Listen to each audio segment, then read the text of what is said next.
F4 and F5s versus sending them off to prison.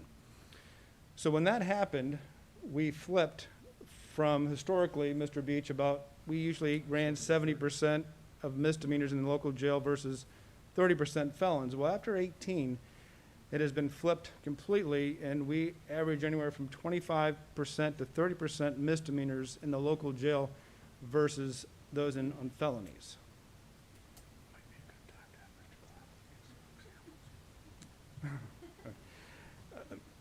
If you want, Officer Claflin, again, we obviously have any data that you want. Again, this is, municipal court doesn't usually come immediately flying up to the mayor's office when we hit a bump in the road, but this is very impactful when you, in a county of about 76,000 people, have a jail that's running around 98, and then you tell us that it's going to be eventually down to 45. We've never been a jail first mentality of the court. We believe in treatment, we believe in community service, we believe in using all the other options in the toolbox for these individuals who come before the court, before jail. The sentencing philosophy of the court has not changed at all to cause any of this need to incarcerate people. But we have, and I guess I'll have Officer Claflin come up here and just give you just a couple examples of some individuals and the frustrations we have and why this is such an important topic that it warrants council's consideration. So, Officer Claflin?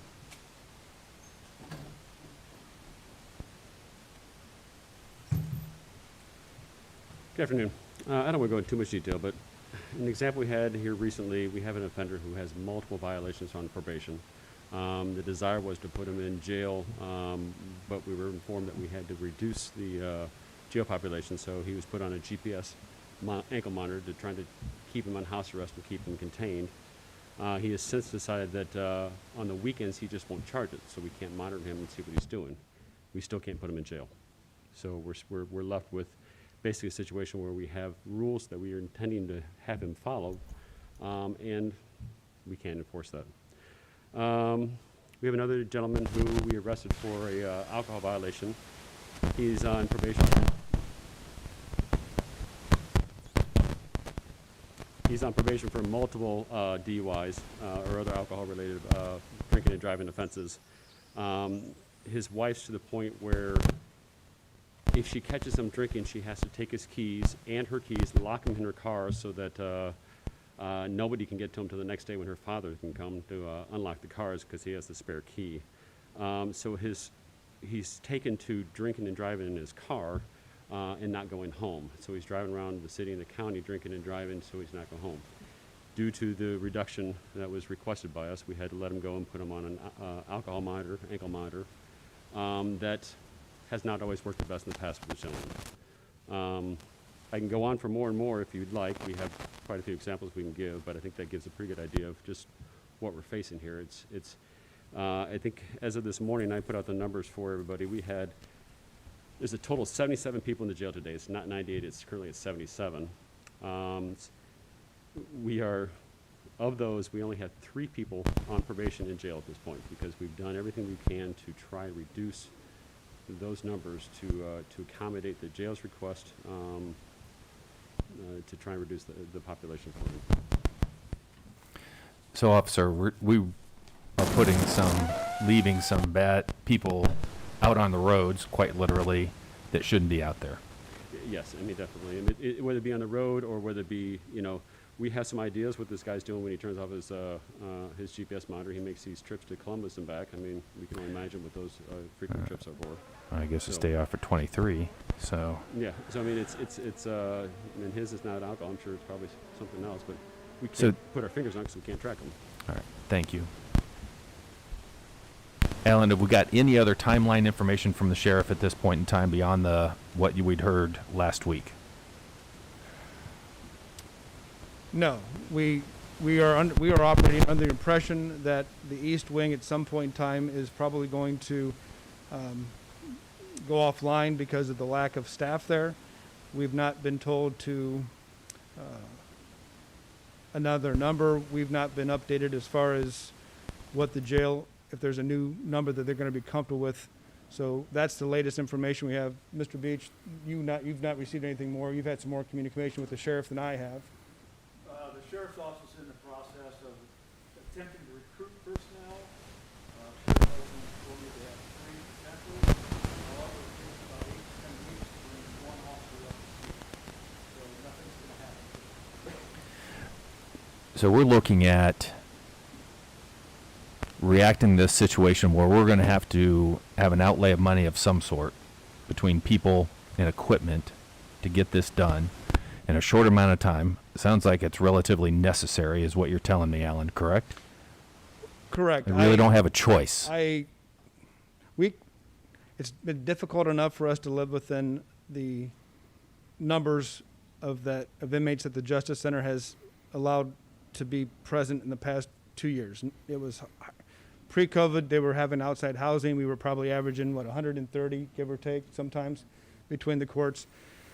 COVID hit, we went back down to initially 98, and then it was actually requested that run in the 60s because of COVID procedures and that they had outbreaks and quarantines.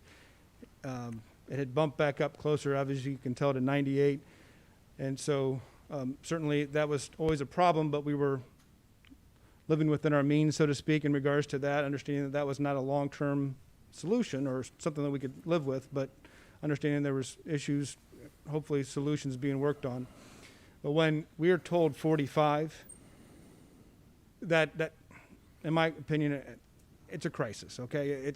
I'm not crying wolf, it's a crisis for us in the accountability and the fairness to these individuals as well, across the board. So yes, I mean, I stand here saying we're asking you to move as prudently possible as you can on this, understanding that there possibly are going to be some transportation issues, understanding that initially the cases that we would be sending there are city code cases, charged under city code, which would be sent there. Those cases, certainly as it exists right now, city code cases are being served at the Hancock County Justice Center, assuming that they can get in. Those are the kind of cases that we would be looking to send to perhaps Putnam County or whatever county would be willing to contract with us for those beds. Mr. Russell. I'm sorry, Mr. President, I still had questions. So Somebody else's turn here for a second. as I understand, our average inmate population is probably in the city is putting it across the street is about 25 to 30. Is that roughly? Correct. Roughly based on 98 people, yes. That Okay. would be give or take depending on any given day. Okay. And then what's our capacity? How much is Putnam County making available to us?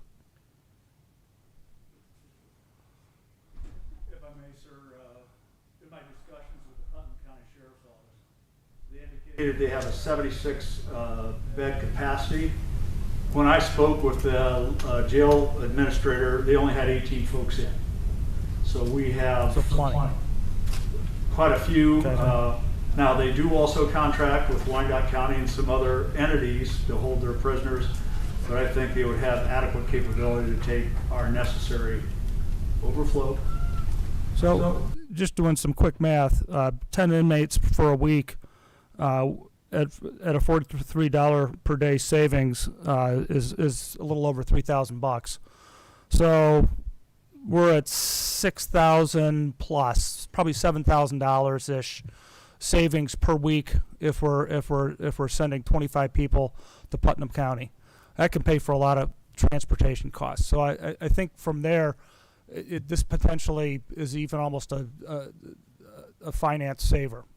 Just an observation. I'm struggling to find out where I think there's going to be stress on the people that have to do the transportation and everybody else, but from a financial standpoint, I'm not seeing where the stressor is. I was wondering, this sounded like a stopgap solution. Mayor, I'm glad you had mentioned that there are some longer-term conversations, and I'm happy to hear that. But the one question: what happens if the Hancock jail all of a sudden get fully staffed and they go back to 98? Are we gonna say to Putnam County no and go back to this model, or I mean, to me this is we're at the beginning of making a significant break from this past relationship with the local jail facility. I can tell you that from the municipal court's perspective, we need more beds than we currently are able to use at the Hancock County Justice Center, even if they go back to 98. Again, Officer Claflin just gave you just a few examples of individuals who we just can't get in, and that was at 98, that we still couldn't get them in. So I don't see us, if we're going to truly carry out our mission, then yes, I would foresee being still wanting to use those additional beds that if you would contract for those. Yeah.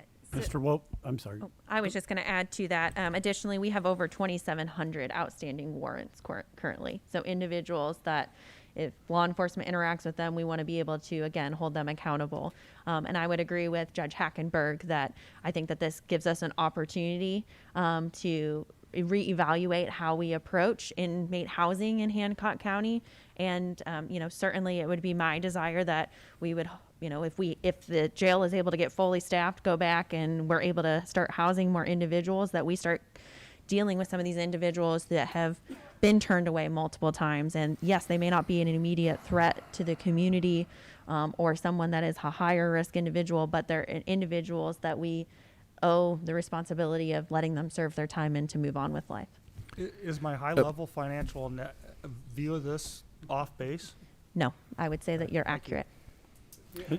One more thing, to follow up on that, we have Chief Ring here who's sitting very quietly here listening.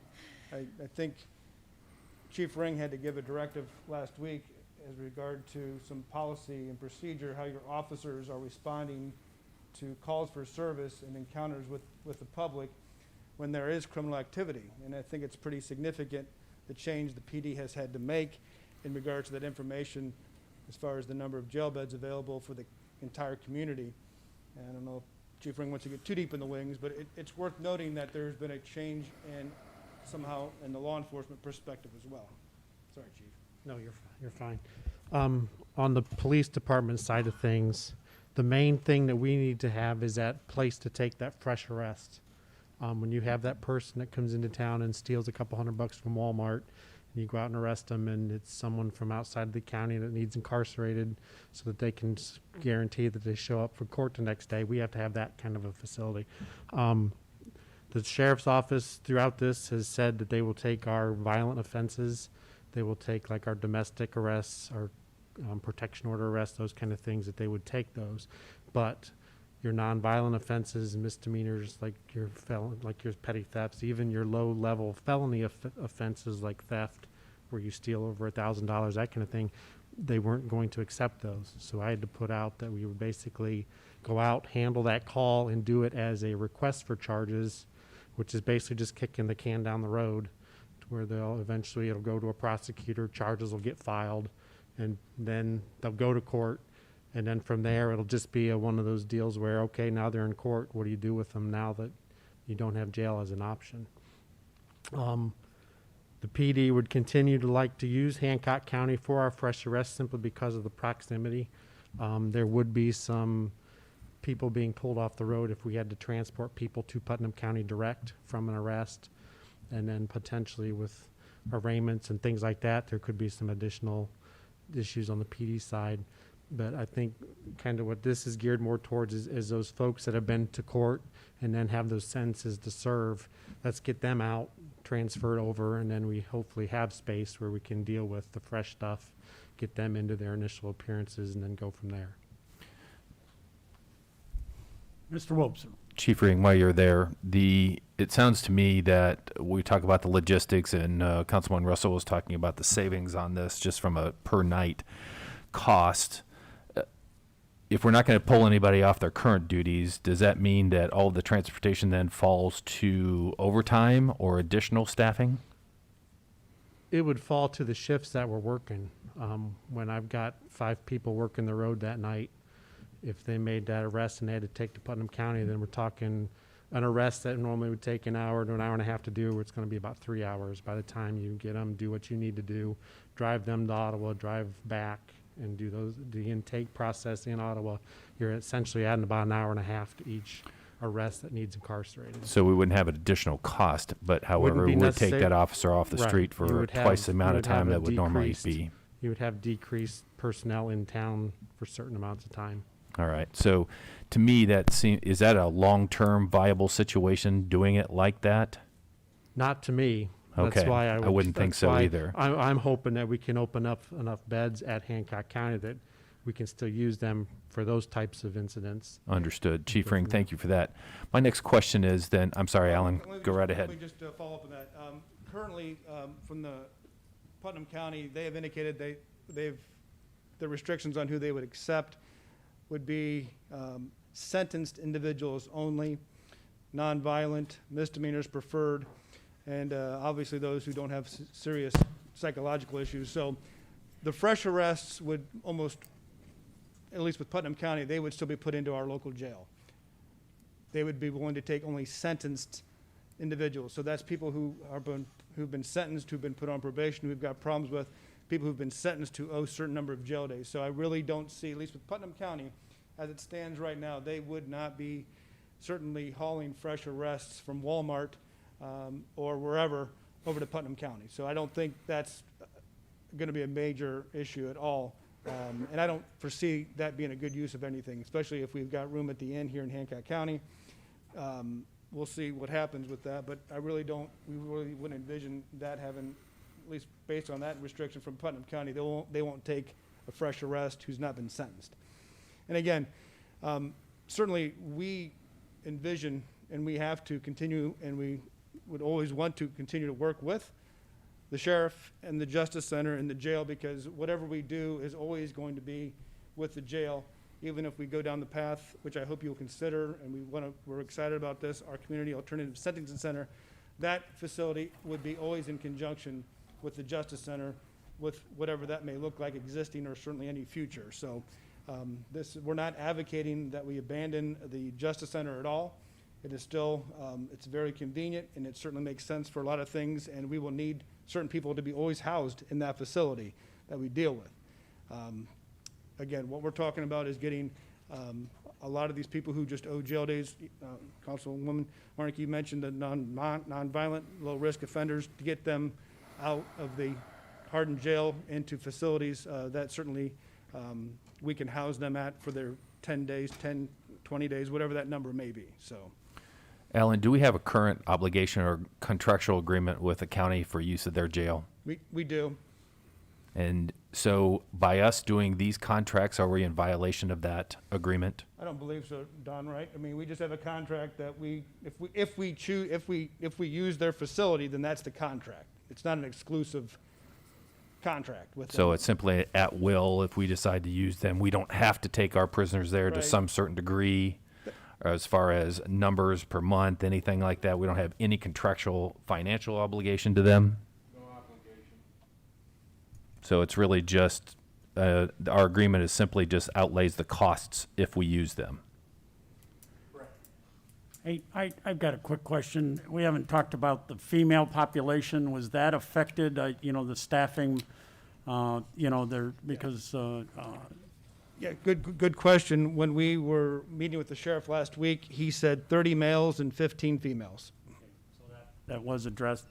And then we've talked a lot about Putnam County. Are we in negotiation with some of the other surrounding counties that have jail space, or are we just exclusively just talking to them because obviously they have some beds? No, we are reaching out to surrounding counties as well. We believe that it's a benefit to the community to get contracts with anyone who is willing to enter into one, as long as it makes financial sense, and we would be able to work out the logistics. Well, I'm aware that the county does use Van Wert and others, Correct. especially for their female population when it gets. And my last question was, maybe for the chief, do we have a specific transportation vehicle, or would we be using a patrol vehicle? There would be or, patrol cars. I'm sorry, say They would again? be the patrol cars. We don't have Yeah. like a transport van or anything. Mayor, what specifically are you asking us to do today? Yeah, so the request today is just to give the legislation a first reading related to entering into an agreement or authorizing the mayor service safety director to enter into agreements with other counties related to inmate housing. So my desire is that we give it a first reading today, and that on your December 21st meeting that you would then take action. Obviously, given that this is the end of a legislative session, it would have to be given its second and third reading and either approved or denied. And if you guys are moving in the direction of a denial, please let us know like as soon as possible so we can move out of, go scream into a pillow or something. Mr. Hellman.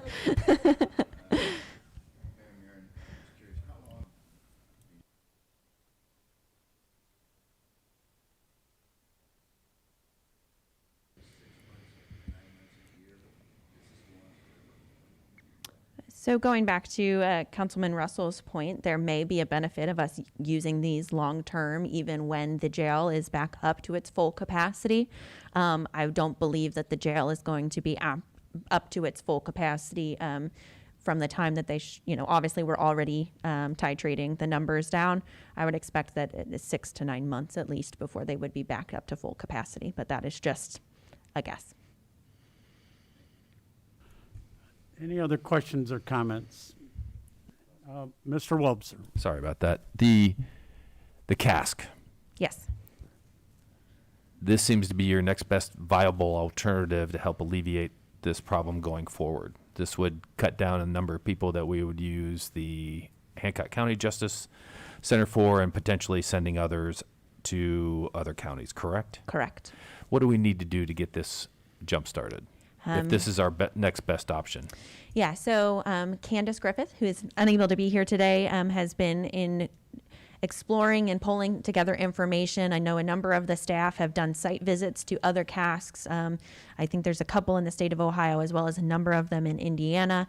At this point, we don't have any official ask.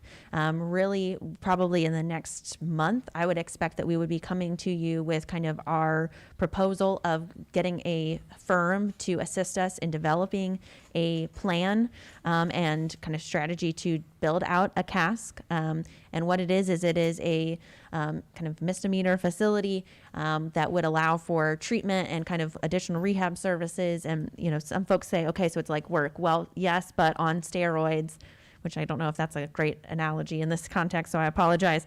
But a better facility to address the needs of the population that are able to come and kind of be less supervised, those individuals. And so really right now what I need from you is support on this and a little bit more time so that we can come together with a full proposal. Thank you. And the judge would like to comment further. Yeah, we would be happy to explain to anyone who has an interest on what a community alternative sentencing center is. As the mayor indicated, Candace Griffith, one of our other probation officers, has spent about a year working and researching on this. We've done some site visits, and the mayor summed it up best. It's a detention facility for low-level, low-risk offenders. It's sort of designed in a dorm-style facility without jail cells and without bars. And they would come in, they would get their treatment, they would leave for work, they would leave for community service projects, and all built does not have to be built to a jail standard. We would have to offer treatment, of course. We've been in discussions with Prussia and Adamus. They're excited about this. They are more than happy to get the treatment in there for our individuals who are dealing with substance abuse issues as well.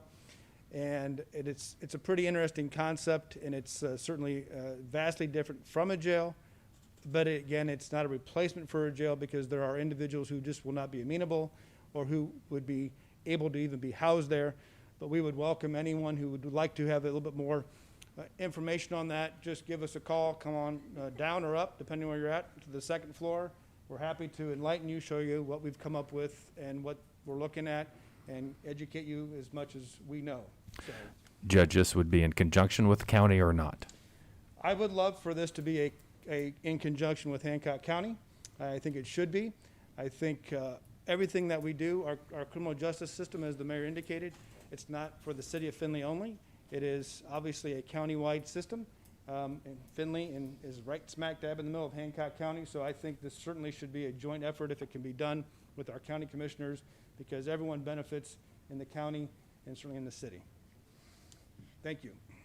Thank you, Judge. And to protect him a little bit so we all don't ping him with multiple questions, what I would like to say is as we get through the holidays, that maybe early next year we set up a committee of the whole meeting to dive into this a little bit deeper. We can provide kind of a status update and what we see as next steps.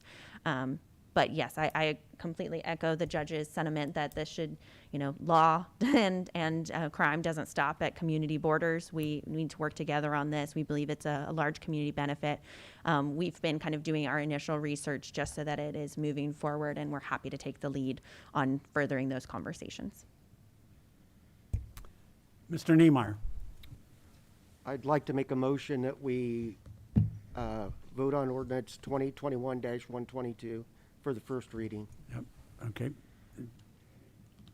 Let me get through the agenda tonight, and we'll get to that here in just a second. Are there any additional questions or comments? Hearing not, we will move on to legislation. First reading for ordinance 2021-122, an ordinance authorizing the mayor and/or service safety director of the city of Findlay, Ohio, to enter into a memorandum of understanding for the confinement and support of the city of Findlay overflow prisoners, as set forth in the memorandum of understanding hereto attached as Exhibit A, and declaring an emergency.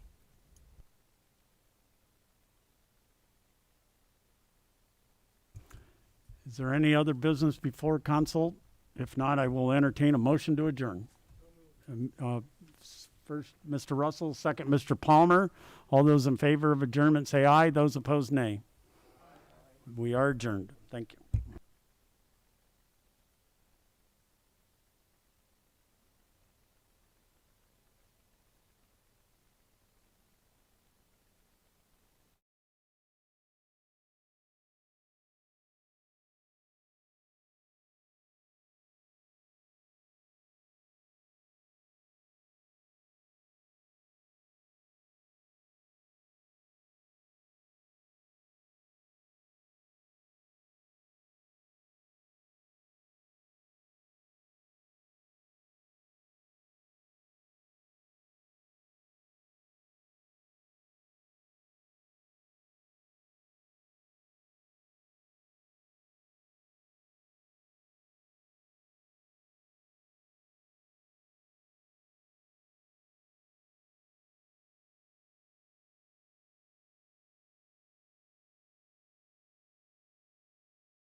Good evening and welcome to the City of Findlay 2022 proposed budget meeting.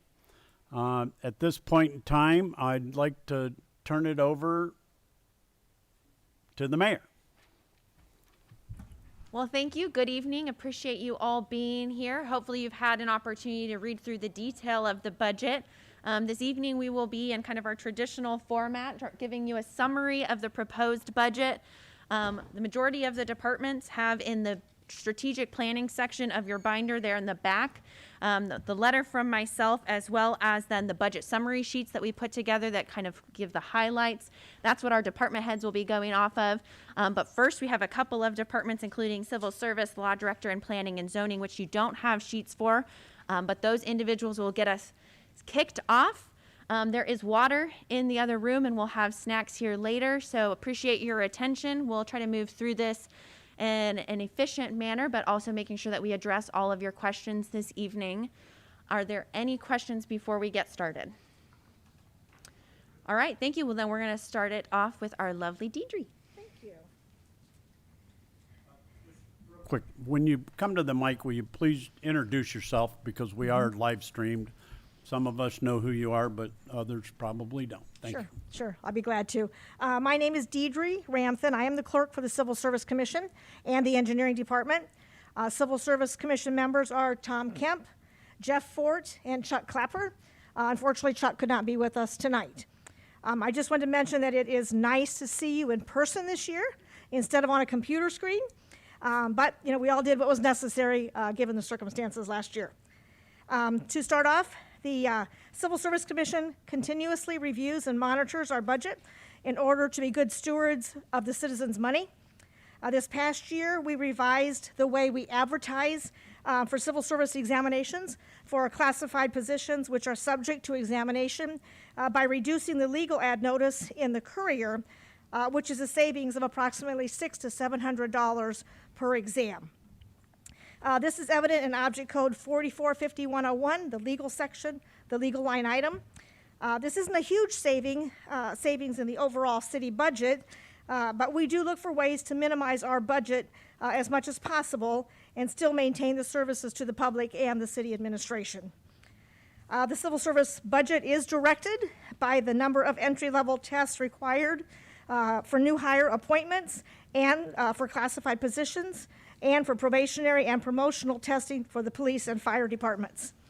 Per statutes 124.41 and 124.42 of the Ohio Revised Code, the Civil Service Commission pays for all pre-employment psychological and physical evaluations for new hire police officers, dispatchers, and firefighters. So that's a good portion of our budget. The 2022 proposed budget for the Civil Service Commission is consistent with budgets of the past few years. So that's pretty much what I have to present. Do any of you have any questions for us? Mr. Wobser.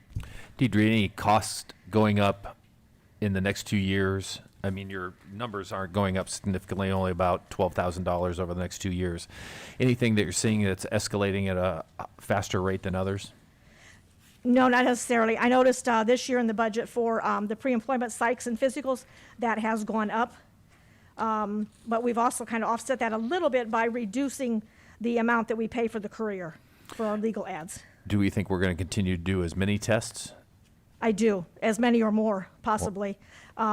Just given the today's climate of the number of applicants, yes, I think the testing will continue as it has been. 2020 was not a good example of our normal year, but yes, the year before that we did approximately, I think, 20 tests, and then this year we've done a significant amount as well. I think that'll be the same or even more. Thank you. You're welcome. Thank you. You're welcome. Thank you. You're welcome. Next, we have the law director.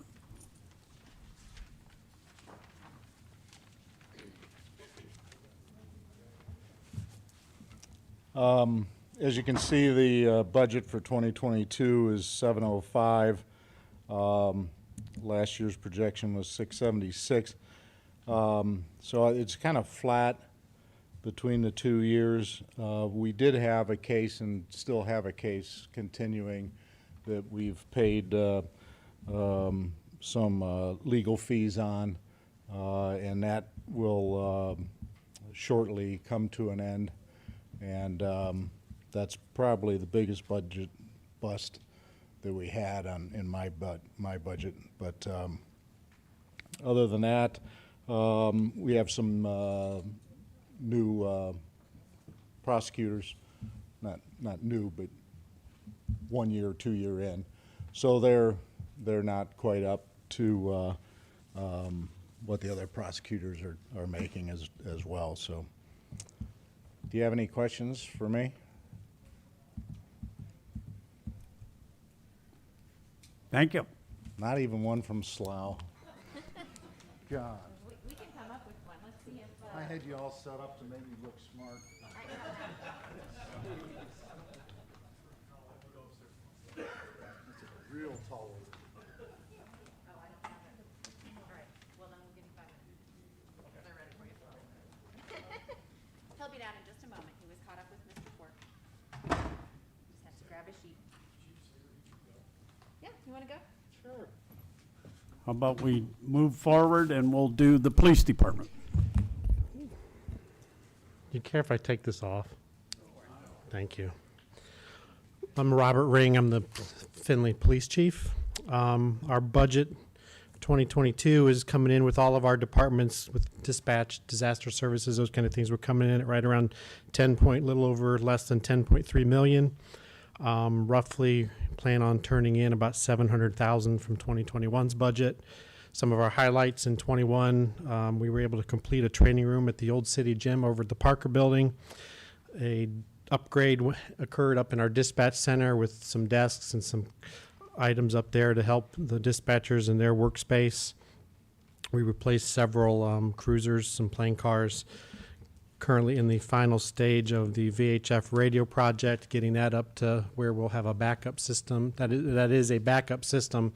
We're working on getting a fiber lines run to the water towers so that not only is there air connectivity, but we will have actual fiber connectivity as a backup to the backup, if you will, for communications. And then the department itself passed our CALIA accreditation for 2021. Again, we're proud of that, being that we're one of only 6.7% of law enforcement agencies in the state that have that accreditation. So, looking forward to 22 in the budget, most of it is mostly just operational needs that we would have for the day-to-day operations of the department. We do have the negotiated wage increases and the contractual obligations worked in there. We are looking this year at increasing the officer complement from 65 to 67. That was something that was approved back in the 2020 budget, and then a thing called COVID happened, and we never filled those positions. And then out of respect for what the future held, we decided just to forego that in the time being. So we are looking to re-implement that this year. Continual training with officers. We've got some promotions that happen this year, so we have some spots we need to fill on the instructor fronts, plus training for those new supervisors, that kind of thing. That'll be a item that we concentrate on in 2022. Some of our goals also are to maintain that accreditation, to fill some vacancies that we have. Currently, we are 4 people down on the officer front and 1 dispatcher down. We have a dispatcher test scheduled, and then we are also in backgrounds currently on 4 people for the officer spots. That would get us up to that 65 number, and then obviously if the budget's approved, we will have 2 more to hire come 2022 in January. On that front, with civil service just recently going, we worked with them this year on getting lateral transfers approved through the Civil Service Commission. That will hopefully increase our pool numbers of qualified candidates for the job, as well as eliminate some of the need for some of that testing, because we will be looking to attract officers that have at least 2 years of Ohio experience at their agencies, looking to attract some of them to come to Findlay, and we're able to bypass some of the testing and stuff and go directly to an interview process and a background and those kind of things. We're also looking to replace the NICE recorder up in dispatch. That's going to be a higher dollar item. that records all incoming radio and phone traffic. The system we have is just currently obsolete. It's working, but once it dies, there won't be no fixing it. So we have to repair that or replace that. And then some computer forensics equipment and detectives. We have a couple of detectives there that are very adept at working on the cybersecurity type stuff when it comes to not cybersecurity, but the downloading those systems and stuff as part of investigations and those kind of things. It's a very sophisticated to where most of our crimes nowadays have to have a phone analyzed or a laptop analyzed, that kind of stuff. And back when we would have to send those out, it would take quite a while to get them back. Since 2017, we've had that capability to do it in-house.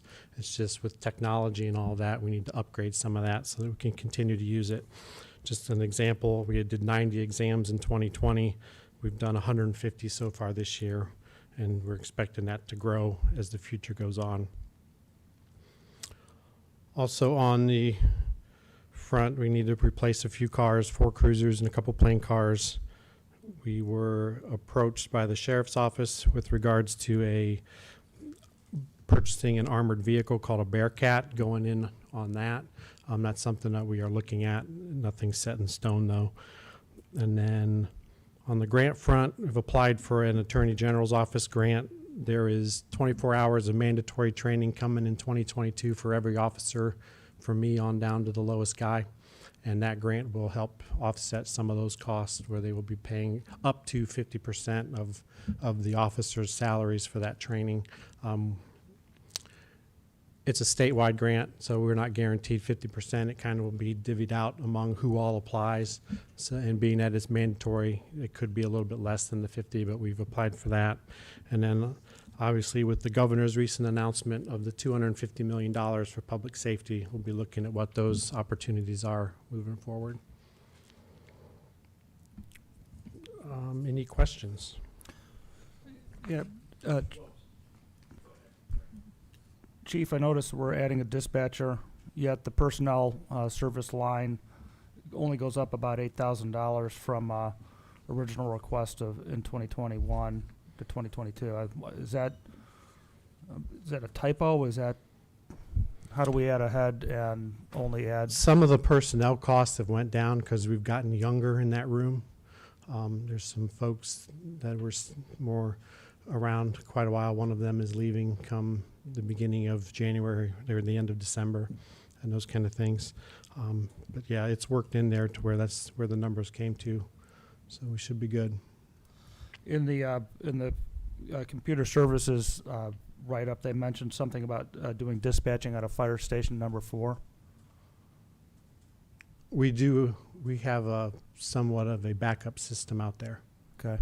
That's active? That is an active. We can use it when we need to. Do we then dispatch out of it every once in a while just to make sure it works, or? We've done that, yes. Okay. Where we do they'll go out there for a shift. Learn something new every day. And congrats on the CALEA. That's always thank you. I look for that every time, and I appreciate the work you guys put into getting it. There's a lot of work. Stephanie Whitted is the queen of that, and she keeps us in line. So, Chief, I think you mentioned that you turned back $700,000 this year. Did I hear that correctly? Yeah, that's what the figures that I show. That would be roughly what we're turning back in.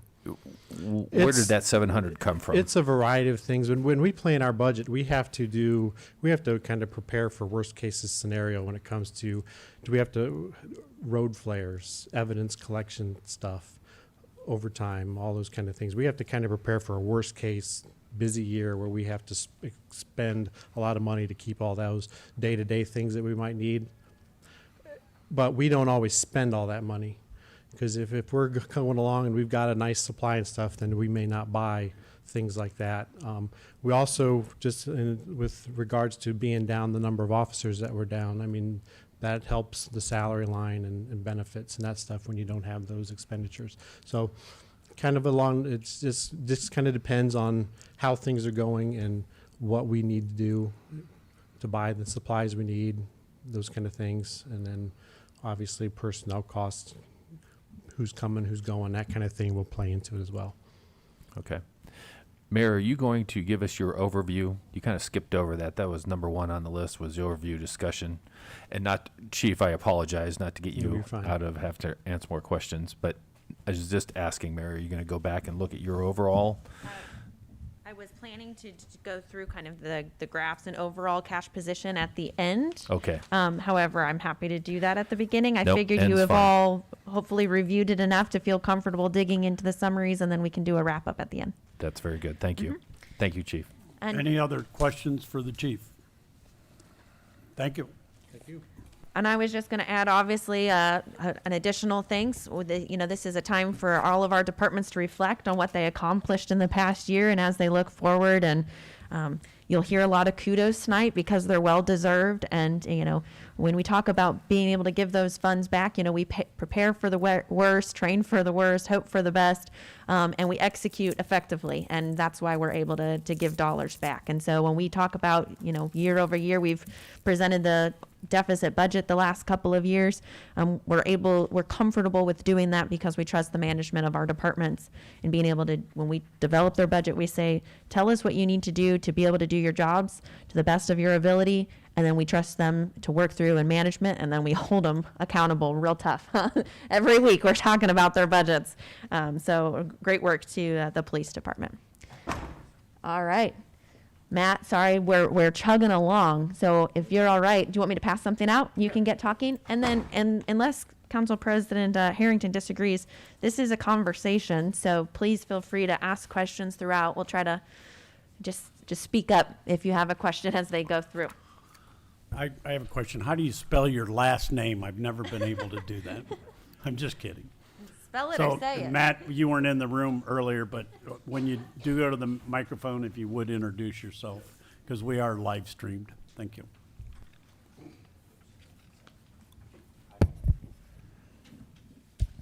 Name's Matt Cordonier. I'm the director of Hancock Regional Planning Commission.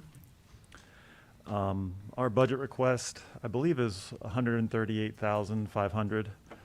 It's the same amount that we requested this year. We're keeping that amount the same. I have handed out just kind of an activity sheet. It's several pages. It lists different things that regional planning's involved with.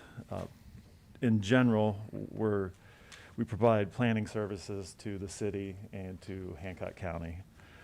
The top half of the sheet, it goes over the statistics for Findlay Planning Commission. We act as the staff for Findlay Planning Commission.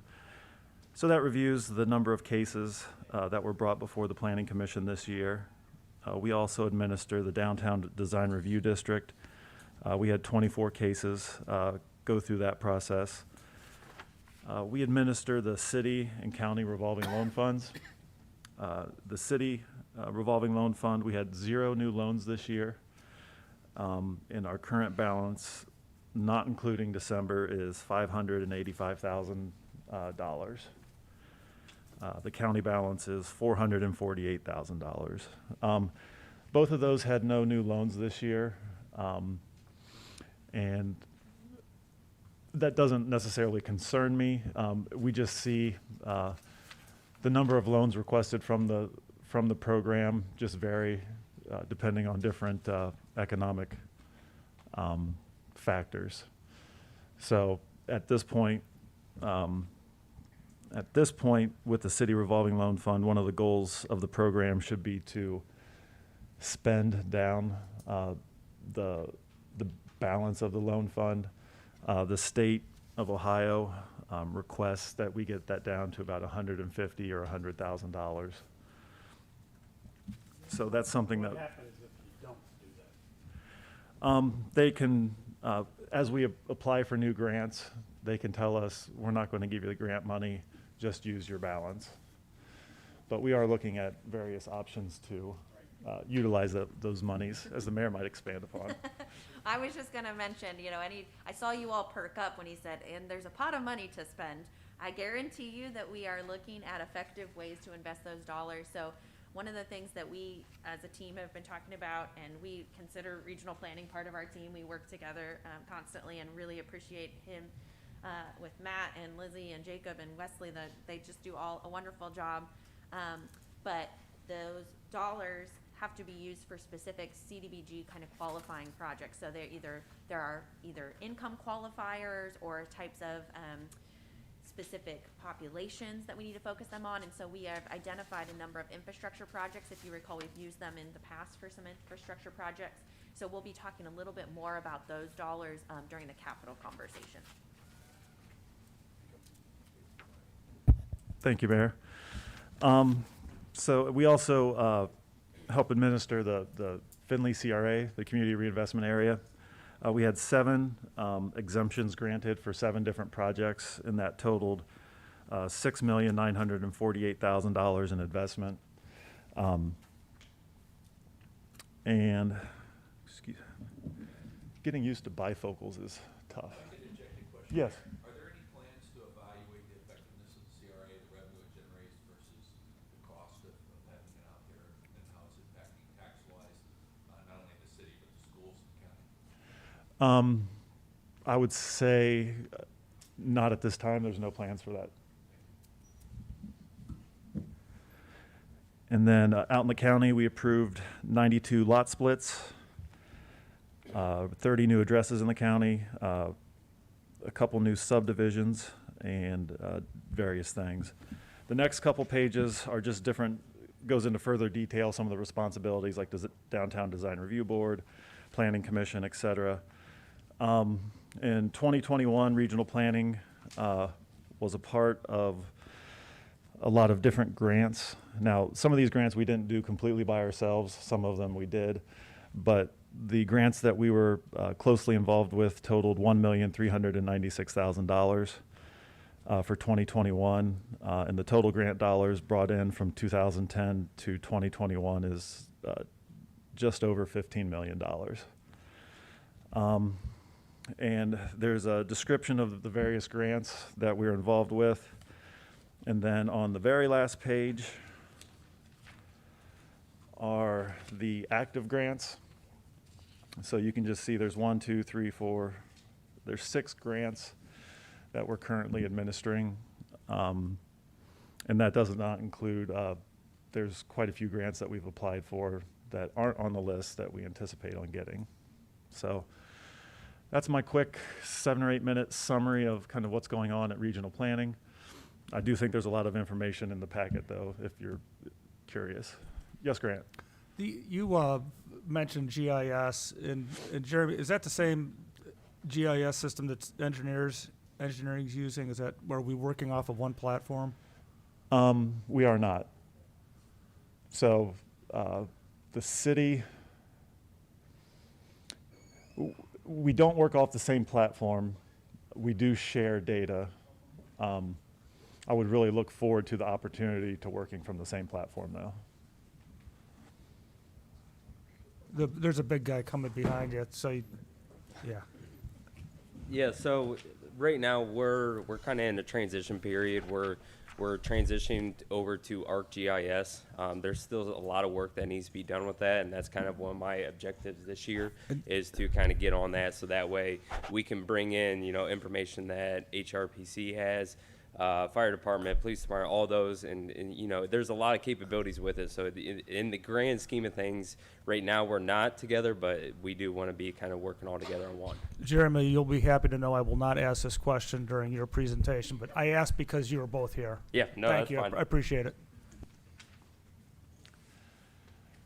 Any other questions for Matt? Mayor, do you have a comment? I'm just going to give kudos. You have frequently heard us saying, hey, we got this grant, we got this grant. We've been very fortunate to leverage those dollars, and Matt and his team do a lot of work on that. Again, Lizzie Heil-Lessinger has been very instrumental in applying and managing those grants. And just last week, I was in a meeting with a number of city and county officials talking about some of the additional pots of money coming down, like the demolition funds, the brownfield dollars, and those different things, and making sure that we are on top of how we can utilize those dollars effectively in the city and county. And Matt's team really helps make sure that we're on top of that. So I just want to thank him for the work that they do. No other questions. Thanks, Matt. Thank you very much. Next will be municipal court. time since I've seen everyone. Yeah, great to be back, so. Seems like it's been forever. Yes. I should let our newest judge, who's never been through this process before, I'm going to let her take the We- lead here. when you, Yeah, I don't think so. Judge Bishop, when you address not the how this is microphone, gonna we work. just mention your name so we know who you are. Okay, Stephanie Bishop. Get up here. Obviously, Alan Hackenberg, both municipal court judges. Obviously, 21 was just about as interesting as 2020 was when it came to operations. You've got our proposed budget there. Sort of 21 allowed us to do some different things and try some different ways to approach some of the issues that face the court. One of the best things that we did was we overhauled how we handled community service. Typically in the past, we would order individuals who would be sentenced to community service to do 50 hours or 100 hours or whatever the case may be. As we talked about in our last presentation to you, quite often those individuals don't complete their community service hours. And if they don't complete the community service hours, then they end up having to serve some jail days. We moved to a community service-based project model, which allowed these individuals to be placed in various projects that certain local organizations, nonprofits, would need to be completed, whether it's mulching yards, raking leaves, doing trash pickup, working at doing the cleanup for the Oktoberfest, those various things. That has been a great change. We've seen a tremendous increase in compliance for these individuals. They feel, I think, a little bit more self-worth in the projects that they're putting into the community. The net effect of that is we have less people having to go serve jail days as a result of higher compliance on our community service. We have also moved to utilizing the Attorney General's Office for the state of Ohio for collecting unpaid fines and court costs. In the past, it has been through a collection agency. The results in utilizing that tool was rather dismal. Heather Eigel, our clerk of courts, there she is. She was really instrumental in getting this put into place. And just for some statistics, all care of and provided by Heather Eigel, in March of this year, we sent about $8.3 million worth of fines and court costs uncollected down to the Attorney General's office. That represents about 11,231 cases. To date, we have collected over $150,000 from the Attorney General's office. To put that in perspective, we did not collect that much money in the last 5 years utilizing the collection agency.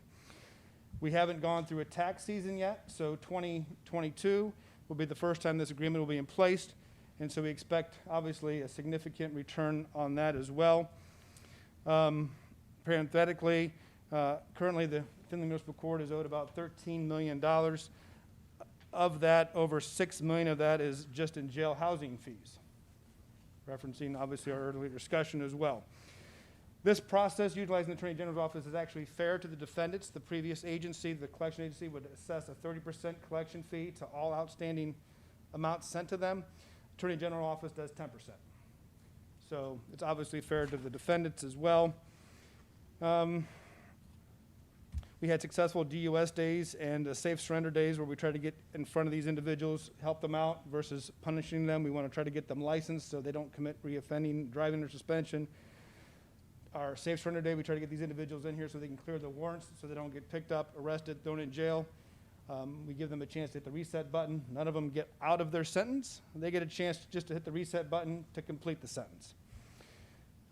We fully utilize text notification this year, so we text out notifications to defendants who are certainly unrepresented especially about their upcoming hearings. That's really helped reduce the number of people failing to appear in court, reducing the number of bench warrants we issue, again, reducing the number of individuals who could find themselves in jail for missing their court hearings.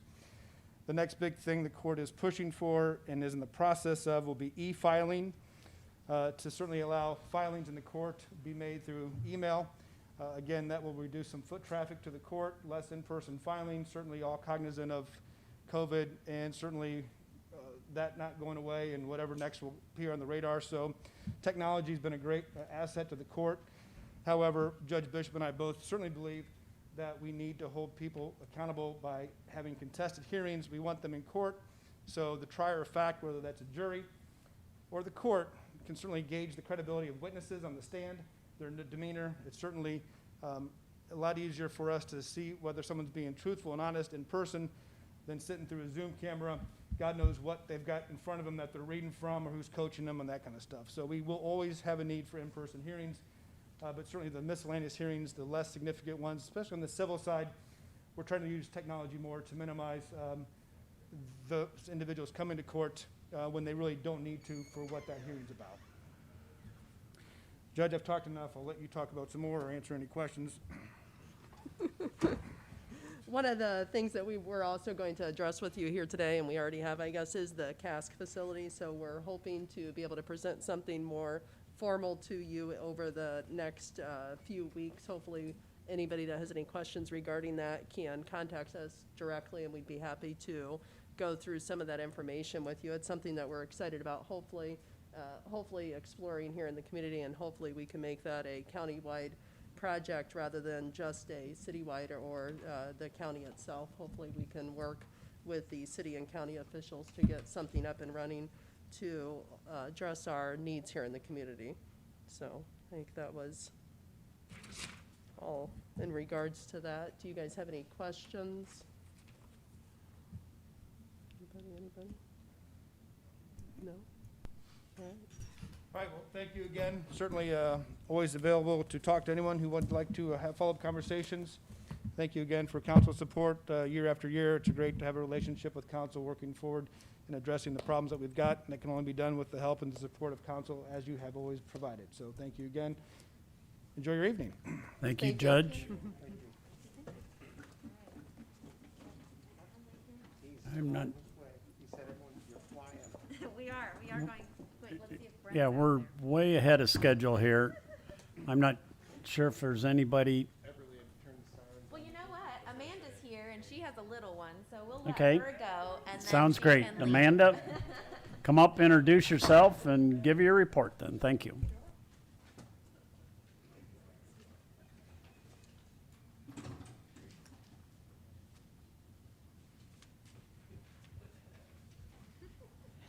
Good evening. Thank you guys for having me.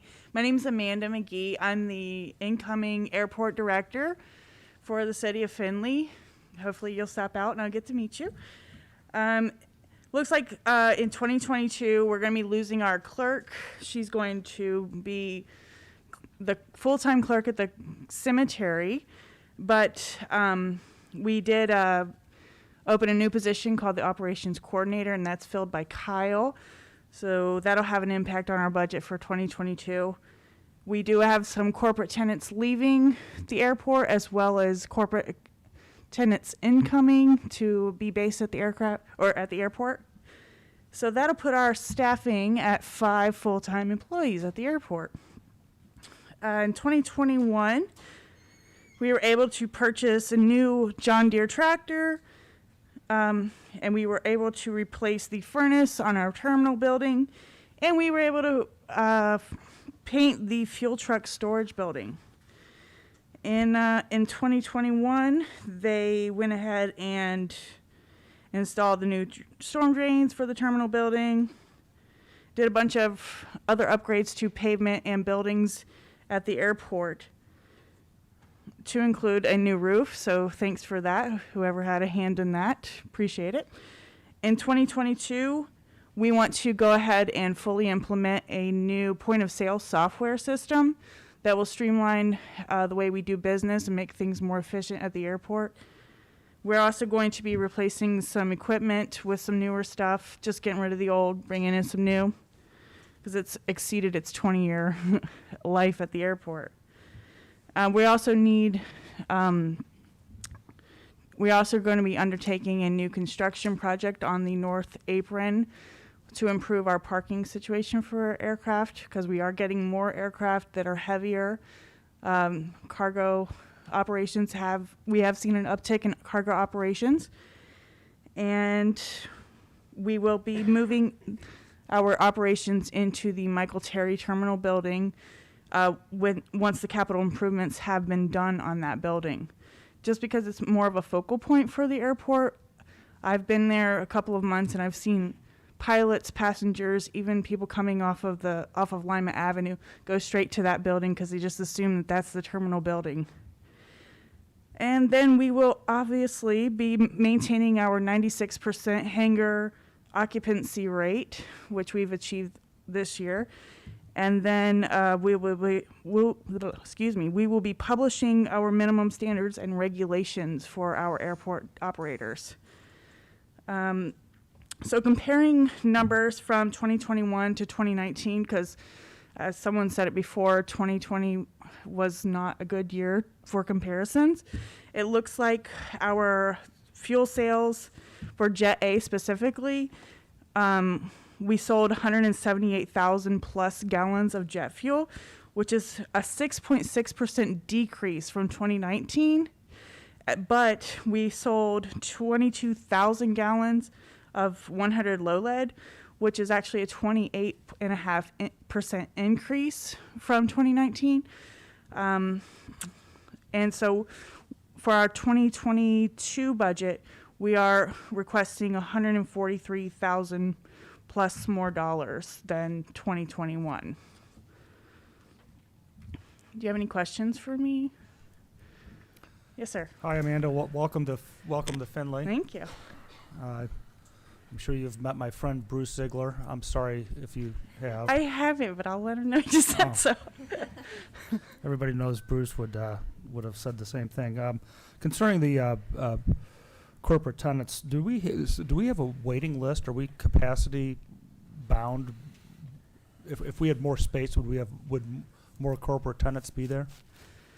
If we had more hangar space, we would always have more corporate tenants because in my experience managing airports, there's always been a wait list. Now, drawing that corporate side to Findlay is what I'm here for. So I'm going to be reaching out to corporations in the area or that use other businesses in Findlay to find out if they have aircraft and why they're not here. So if we grow it, they will come. And so regarding the move to the Terry building, I mean, that building has been sitting there unused as long as I've been in That's Findlay. what I've heard.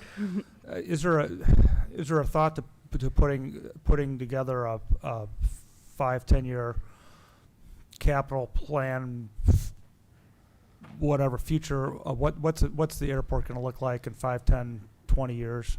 That's a good question, Councilman. And we actually work with the FAA to come up with a 10-year capital improvement plan with the FAA, with the federal government, and ODOT is wrapped up in that too.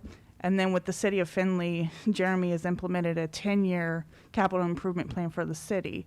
So there is definitely going to be some growth happening at the airport. It just depends on how the money comes in from the governments. Amanda, Mayor, I'm sorry. No, I was just going to build off of that. So as Amanda said, we definitely are having the conversations with our team members on, okay, what are our existing facilities? What are our long-term needs? How do we address that? Obviously, I think the strategic planning process is going to play a role in that, but we are also, Matt McVicker did a great job of it, and Amanda's really picked up the ball on how do we find ways to utilize the airport as a larger asset for the community. We've seen a growth in the cargo. We continue to have corporate tenants. We are continuing to figure out how we can improve our facilities for general aviation and kind of those weekend warriors. But we're definitely looking at how we can continue to attract more corporate tenants, especially. And I think it speaks volumes that, yeah, we lost one corporate tenant, but we had 2 immediately that were interested in filling that capacity. So that's worked out really well. Upgrading the facilities that accommodate those that are stopping in is important. That's why as you walk through the facilities, they're embarrassing, quite honestly. We knew it, and Matt had been saying, hey, we need to do something about this. Our old building is not in great shape. The Michael S. Terry Air Terminal building is in much better shape, and so we said, let's spruce this up, move the offices and kind of that as the main focal point, and that's modify the other building temporarily so that it's safe but can be used for storage and some of those other items, because it is not something that puts our community's best foot forward. And then Amanda, underplayed a little bit the minimum rules and standards. That is not anything super exciting, but is an important part of attracting more business, because it establishes the standards for operations at the airport, and then also it puts us in a position to be able to say, if you want to operate a small mechanic shop or a paint service or something like that, that then draws people in, what are the standards you have to operate within our facility so that we don't then have potential issues down the road. And one final thing, Amanda, I don't know if you want to tell them what the phone call we got today. It'll become public in the next couple of days. You want to say that? I'll let you. No, come on. I was giving you the opportunity. So we also got notified that today from FAA that we'll get about $295,000 from the infrastructure grant that we had not anticipated. So we'll be receiving some additional funds to be determined on how we'll be able to best utilize those. But again, leveraging those dollars, getting those grant revenues in and taking advantage of that, that is one that, because we have met all of these other standards, we've applied for other things that we didn't have to go out and apply for this. They said Findlay is a great candidate to be able to invest in, and are sending those dollars our way. Yeah, good work.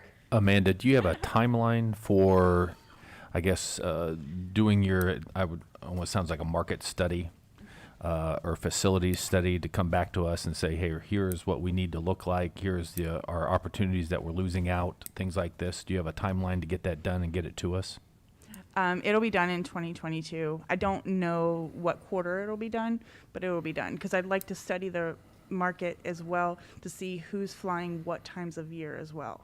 Does that make sense? Like, when does their business pick up? It does if it makes sense to you. Certainly, Like, when does their business pick up? When do they slow down? Things like that, and what affects that for them?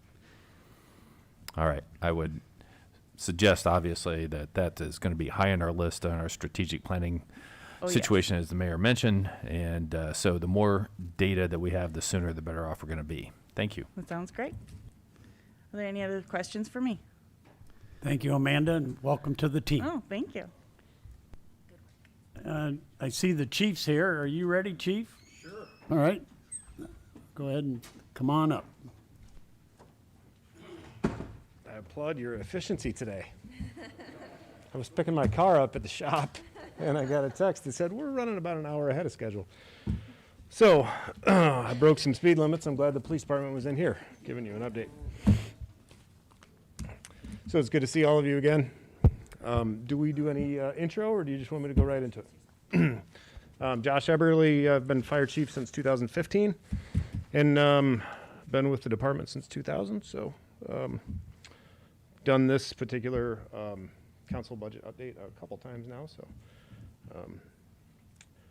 from a fire department standpoint, I'll give you a little bit of background where we are at this year, and then go through some of the things that we're looking at for 2022. So for 2021, right now we anticipate returning somewhere in the neighborhood of about $300,000, hopefully a little more from our approved 2021 budget. That's mainly driven by some extra or unused funds in salaries and wages. We had some unused sellback funds that we had budgeted for, and then associated pension costs that go along with those two things. So that's where most of that excess came from. Our 2022 budget, the total request is right about $8.3 million, which represents a 5.66% increase over our original 21 budget. That increase is mainly driven by increases in medical insurance and also the increase in salaries and wages. Staffing force remains steady at 65 personnel. That's 61 line firefighters and officers, 2 fire prevention professionals that work a 40-hour week, and then myself and our assistant chief, who also work a 40-hour week, but we're non-union salaried employees. So our look back at 2021, which it's amazing to me that 2021 is wrapping up already. From a capital standpoint, capital improvement standpoint, We were able to replace all of our portable radios. That's 70 radios, and that was a significant investment. We were able to do that with a combination of capital improvement dollars as well as some grant funding through the Assistance to Firefighters Grant, which is a federal FEMA grant. Also, from a capital standpoint, I'm sure most of you remember we were able to purchase a new pumper truck. That's going to be delivered in February of '22. That was a demo that was out there and available, and we were all able to come together and accomplish that in a very short amount of time. So I thank you guys for your willingness to do that. And, you know, fortunately, the city was in a position where we had those unencumbered funds in our capital plan, and we were able to take advantage of that.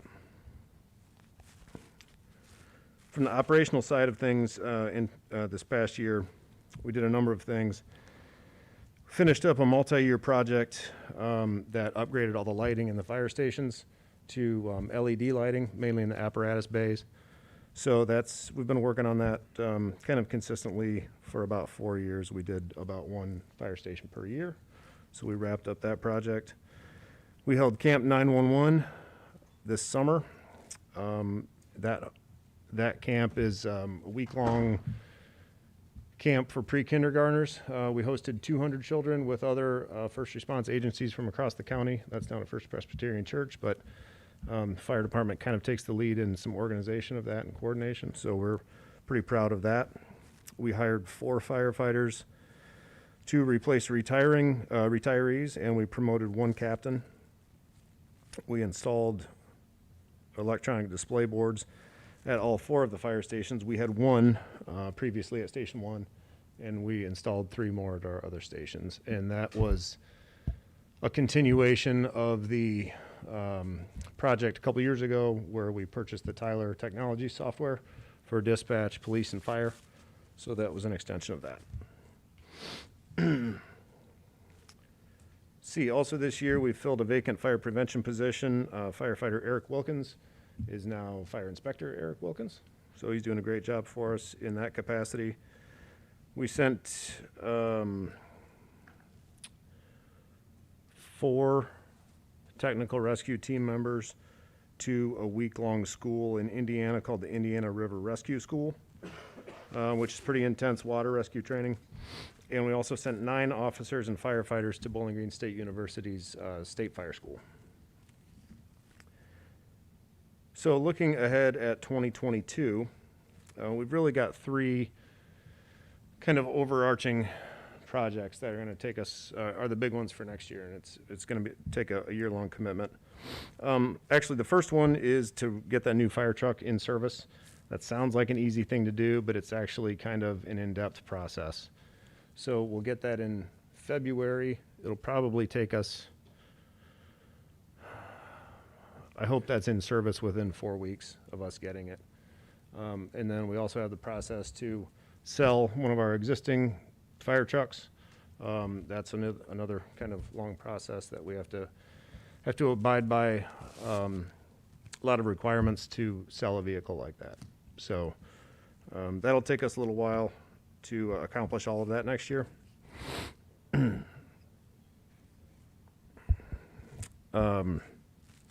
Another thing we're looking at from a training standpoint next year is something we've never done before. Is we're going to send 8 of our technical rescue team members to a series of classes called Certified Rescue Technician Training.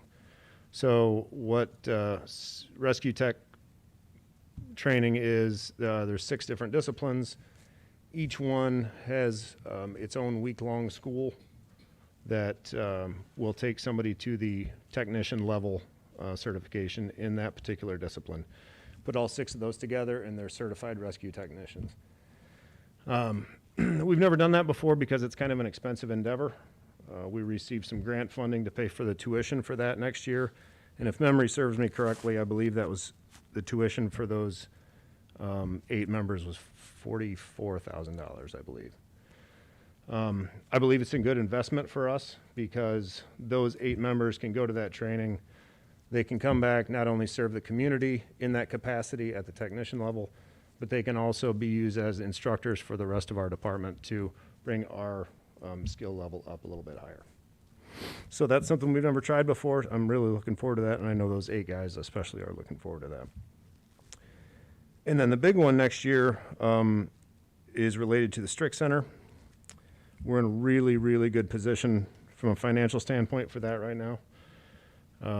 I believe we're in position to move forward with phase 1 and phase 2 at the same time. So I fully believe that we'll be breaking ground and under construction by the end of 2022 on phase 1 and phase 2. And if the stars align, there will be a number of things that are completed within next calendar year. So there are some things that could stand in the way of that. That's material availability, contractor availability, that kind of thing. But I think from our standpoint, from the city standpoint, I believe we'll be ready and we'll have all of our ducks in a row.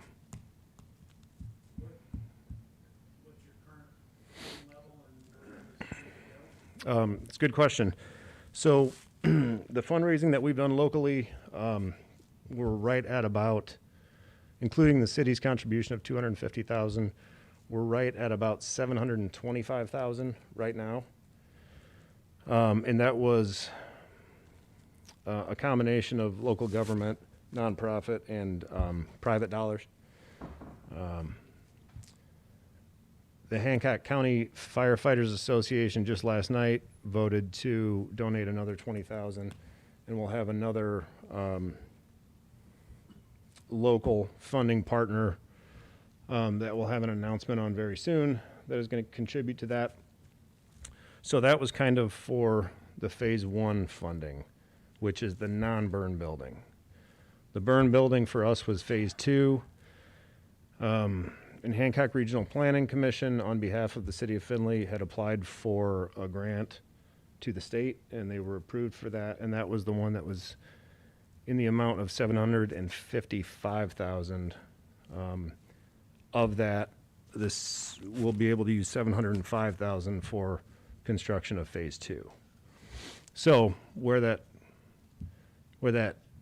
leaves us is we have a total of between 1.4 and 1.5 million to do the entire thing.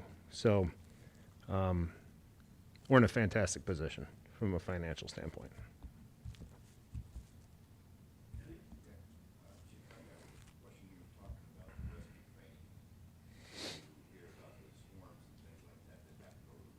Yeah.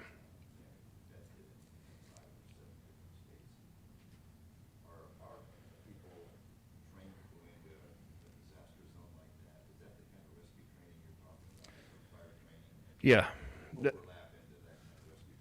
It does overlap, but I'm glad you brought that up because that's one of the long-term goals that kind of starts with this certified rescue technician training. There's a group called Ohio Task Force 1 that's routinely deployed to disaster areas like that. Matter of fact, I think they're in Kentucky right now. In order to apply for membership on Ohio Task Force 1, you have to have this certified rescue technician training. Right now, none of our firefighters have that. So that's kind of a goal of mine. I always felt like Findlay should be represented on that team. So that's kind of step 2 after we get these 8 guys trained is apply for membership for some of them. And then that opens up some additional training opportunities and things like that too for us. So yeah, that's a perfect tie-in with what's going on right now. Yeah. Correct. Yeah. Chief, the last bullet on 2022 objectives talks about the ISO rating. Yes, sir. Could you explain a little bit about what the ISO rating is, why we care about it, and what it takes to improve it? Sure. So for those of you who don't know, ISO stands for Insurance Services Office. They're a corporation that goes around and they evaluate cities or townships or anything like that. And they really evaluate those local government jurisdictions on their ability to essentially fight one house fire. That's really what they care for, is to respond to and extinguish a house fire. So They have an extremely in-depth process to evaluate that. They do it about every 7 years. It used to be every 10 years you would get an ISO rating. Now it's down to about every 7 years. That company, ISO, takes that data and they provide it to all the insurance companies that you might buy homeowners insurance from. So State Farm, Nationwide, all of that. ISO provides their data to them, and part of that data goes into those insurance companies' formulas that determines how much you pay for homeowners insurance. So when ISO comes in and evaluates a city like ours, they look at 3 different areas. They look at the fire department, they look at communications, which is our dispatch center, and they look at our water system. The scale, when everything is said and done, the scale is essentially from 1 to 10, with 1 being the best, and 10 being essentially no water system, very little firefighting capability, and all that stuff. So City of Findlay is currently a 3, which is good, but we have areas for improvement. So we've been doing a number of things behind the scenes to improve scores in all 3 of those areas: fire, water, and dispatch. And if we show a little improvement in each area, it could lead to an improvement in our ISO rating, what they call an ISO rating. So if we go from a 3 to a 2, that information would be provided to your insurance companies, and you may see a premium deduction of anywhere from, it's really hard to put a number on it, but you can guess from maybe 3 to 8% moving up from a 3 to either a 2 or a 1. Now getting to a 1, an ISO class 1, is difficult. I believe it was just a couple years ago, I think there was only 5 or 6 in the state of Ohio.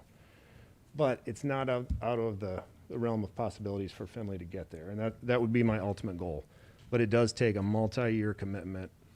I've spoken with other cities who have said, we want to set that as a goal, and we want to get there in 10 years or 15 years. So it's a lot. One of the things that that we discussed earlier that does tie into the evaluation of the fire department is a training center like we're going to build. So the Strict Center will absolutely help us with the fire department aspect of the ISO rating. But it's extremely complicated. Their formulas are very complicated and very in-depth. So that's kind of a very high-level view of ISO and how they evaluate different cities. Sorry, that was an extremely long-winded answer. Oh. I just want to have the chief add a little bit to that, because the chief has actually provided, and I believe it was Battalion Chief or Captain Cooper, put together as part of one of the class he took. He actually evaluated the city and put together a report that showed the areas for improvement and kind of an action plan around that. So now the chief is working to put that in kind of a project plan with estimated costs, so that we can start evaluating what are the things that we can implement with no costs. So like simple things in our GIS system, having the water pressure for the fire hydrants specifically in there. So we have that information available. How do we get that to the fire trucks so that when they're out, they have the specific water pressure for the different hydrants? So there are some things that it's like, hey, we just got to make it happen. And then there are those other items that are going to take multiple years to look at and may cost some money. So we're working on putting together that project plan.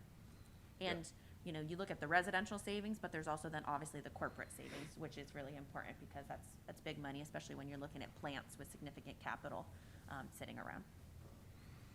It's difficult. What I would love to see eventually is we make improvements, we improve our ISO rating, and we all see some reduction in our homeowners insurance premiums. I think it would be really interesting, and I'm sure there's a way to gather this data, but it's outside of my particular area of expertise, is look at the savings on an aggregate level, the entire city. So all the building owners, all the business owners, the reduction in property, it could be extremely significant when you look at it in the aggregate kind of way. Chief, not to not to belabor that, but Yeah. what's the difference between our ISO rating, which you said is a 3 currently, and one of the county departments? They Or- vary. It really does vary out in the county. And I don't know their On average. individual one. I would guess. So much of it depends on if you have an available water system. Understood. And So hydrants. and it's just a very random question, So- but you brought this up and it's Yeah, intrigued me. I would guess that the ones near Findlay, so maybe Liberty Township, Allen Township, the ones that have dedicated water systems are probably maybe a 5 or a 6. Ones that are a little more in the rural areas and there's not a dedicated water system, they have classifications for that, and they might be an 8, a 9, or even a 10. Okay, thank you. Yeah.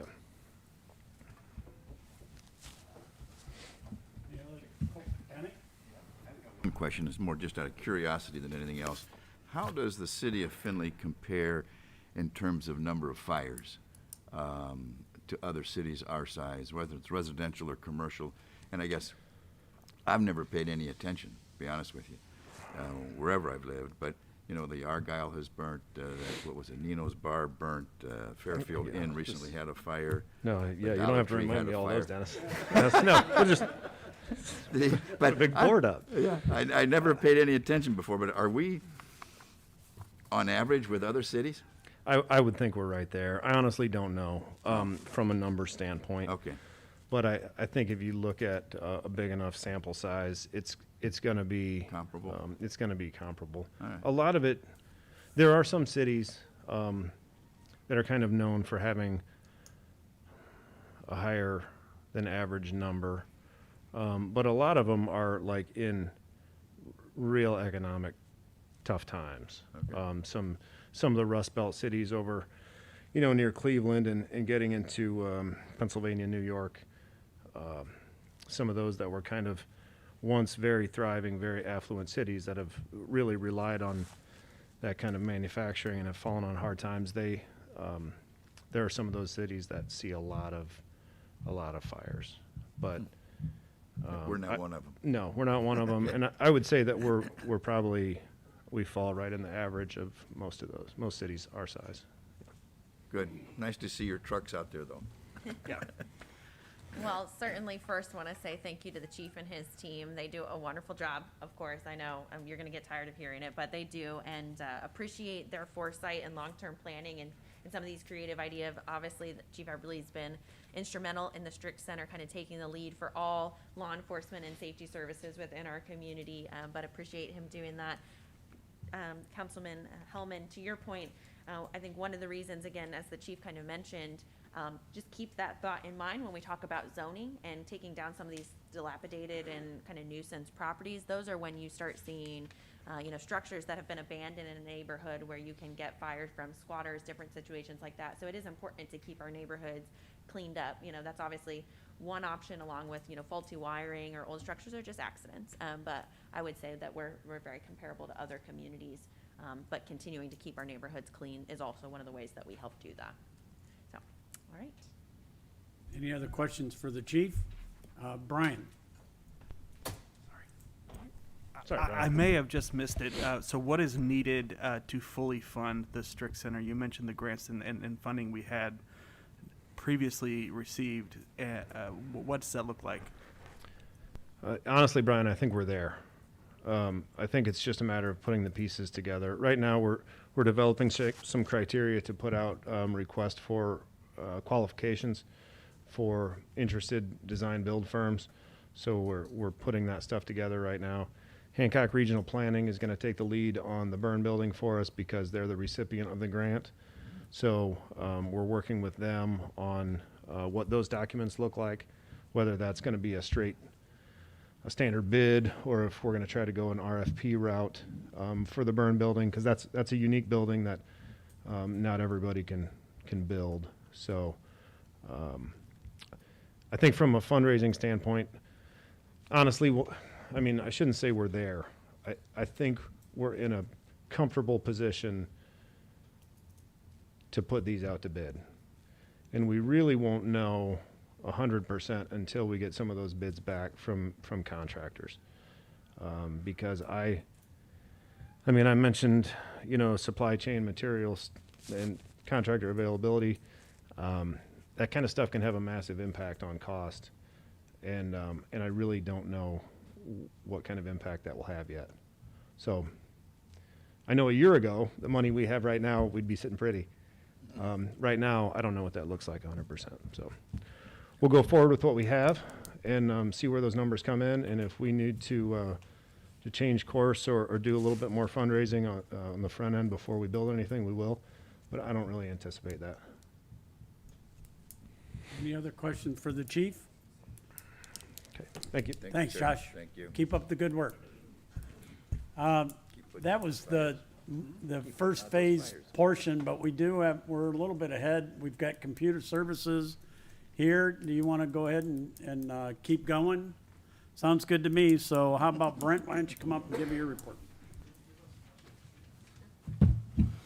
I'm Brent Schrader, Information Services Manager for the city. I've been with the city since 2014. We've had some staffing changes at the end of this year that's affecting our 22 budget. Help desk position was vacated about a month ago. We've replaced that position as of this week. Little different compensation there. And we've also budgeted for a promotion within our department in 2022 for our network administrator. That makes up for a lot of the percentage change in our personal services budget for next year. Prices for hardware continue to rise, and we're facing larger back orders. We've been waiting on printers for 2-3 months now. So, but fortunately, we've done refreshes on most of our equipment in the not too distant past. So we're working to keep our hardware budget where it was at pre-pandemic levels. So hopefully the prices will go down back to where they were, closer to where they were soon. For 2021, we completed a large number of projects. We've finished an upgrade on our virtual infrastructure. We've took a lot of steps towards increasing our network security. A lot of major steps kind of behind the scenes there. That's a continuing effort. We always try to put that at the forefront. And we've done a lot of work on physical security in the building and other remote offices with security cameras, panic buttons, etc. And we've also made some pretty large strides at our disaster recovery site. We've got most of our equipment installed and functional out there. We got a little bit more work to do on that, but we're hoping to have that finished up early next year. Projects for 2022, we're starting the process of migrating our domain from findlayohio.com to findlayohio.gov. That'll be the findlayohio.com is deeply ingrained in all the systems, so that'll be quite a process to move that. So that'll probably be multi-year getting that done, but it is something that's recommended by the federal government. Local governments should be a .gov domain, not a .com. So that's something we'll be working towards. I know Grant mentioned it earlier. We're working on the 911 backup site out at Fire Station 4. We'll be installing permanent desktops out there for dispatchers. So if the need arrives to move out there, they'll be able to be up and running within minutes. We'll also be installing a dedicated server out there that'll be capable of running the entire New World system in isolation from the rest of the city network if needed. Otherwise, we're also planning a pretty big upgrade to camera systems at our remote offices. There's been some issues with vandalism at parks and cemetery, so we're hoping cameras address those. So that's about all I got. Is there any questions on that?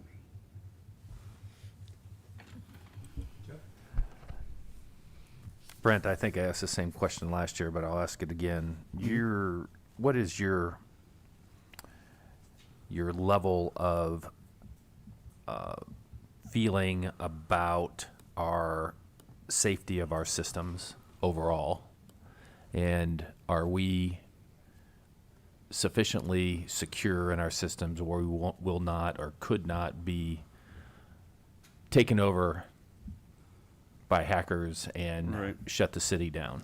Well, the risk is always there. I mean, like I said, we always do everything that we can. We follow best practices and go above and beyond what, is recommended for entities. The weakest link is always going to be end users. I think I say that every year, but and one of the things we do is we have training that we have all of our users do for, trying to make sure they understand what phishing attacks are, what they look like. We send out, test phishing emails and it's, things like that to help with it. Beyond that, we do all sorts of things behind the scene, like network segregation. So, one department can't see what's in another department.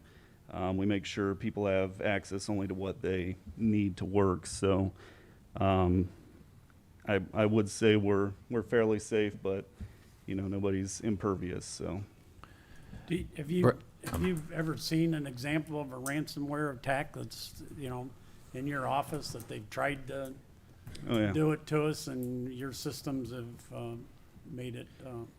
Yeah, that happens fairly frequently. A lot of times, the users will flag it, we'll see it, and we'll find out who all got that particular email. We'll send out a message to anybody that got it, say, delete this immediately. If you clicked on it, let us know, kind of thing. So, Would that be the worst case scenario, ransomware, or is there something else that you're always concerned well, about? there's any number of different things. Ransomware is the most prevalent, and that can certainly cause a lot of damage. But we also have pretty robust backup systems in place in the event that something like that did happen. At most, we would be out, on certain systems, minutes or hours at the most. And worst case scenario, everything's lost. We do have air-gapped backups that are completely separated, so we'd be able to rely on those too. Brent, is there anything that you're not doing that you could do with additional capital? I mean, obviously, more money, more stuff. Right. Well, and yeah. Security seems to be an incremental with the amount of the benefit goes down over. Mhm. But right. I mean, beyond what we're doing now, we obviously don't have like a dedicated security personnel on staff, so it's kind of something that we all share in the effort on. I mean, that would probably be the biggest thing to improve security. But as far as physical equipment and hardware and stuff, I mean, I don't know that we would necessarily benefit from, additional money there. So really, it'd just be additional people to monitor the system. Right. Monitor system, make sure patches are installed, make sure everything's up to date, watch for anomalies, things like that. So very good. And I'm all for shutting down Denny's email in case he's clicking on bad links. So I know you all get those frequently, but that's exactly why we do them. I was just going to kind of add two additional things. One, obviously, an important measure is switching over to the .gov domain. One of the biggest things that you can watch for phishing emails is very small words wrong in an email address. So you may get an email that looks like it's coming from me, but Findlay is just spelled slightly wrong, or the I is not in Ohio. And when it's from a .com, that's a lot easier to achieve a domain that appears that way versus the .gov. So that's, .gov, though it may seem like just a small change, it really is an important step and is an important security measure as well. Secondly, I won't go into details, but we do significant testing, and we've gone through that, and Brent looks at that and manages that accordingly. But we definitely are taking all the measures we feel to be appropriate. Brent, I just want to thank you, but what seems like every 6 months 6 weeks I have to call you to straighten out my password, so thank you. No problem. They do, you know what, I would be remiss if I didn't, computer services is the unsung hero because they don't do anything super glamorous, but they keep us operational, and they're there when we need them in crisis, and they put up with us frequently. It never fails that when I'm traveling, my password changes and then I can't get things, but they do a great job with a small team, and I'm excited that they have a new team member coming on and their team continuing to go through education to stay current. That's an important part of having a strong team. And Brent is a great leader that we're fortunate to have on our team, so appreciate all that you and your team do, Brent. You finally got figured out how to get the 12 off my VCR too. Yeah. It kept flashing. I Yep. appreciated Yep. that. Just got to turn it off and back on again. Yeah, finally got that done. 8 years it took you, but you finally got her done. Any other questions for Brent?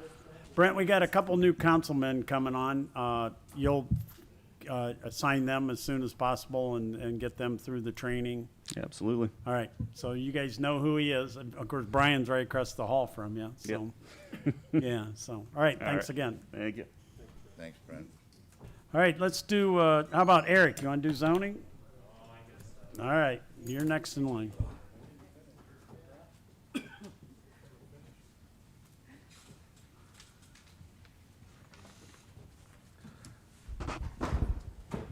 Everybody's taller than me. We won't hold that against you. For the most part. Good evening, councilmen. My name's Eric Adkins. I'm the floodplain and zoning administrator. I've been in that position since 2019 when Todd Richard retired. Couple highlights of our budget this past year. I'm putting back about $80,000 back into the general fund. It's been a tough year. We lost a compadre to another department, but we've been able to hang on and do as much as we were able to with what we were given. So it's been a little stressful, but hey, we're making it to 2022 and hopefully reinforcements are on the way. So that's part of my budget highlight is we're looking to get up to at least 3 more bodies with a part-timer instead of a full-timer.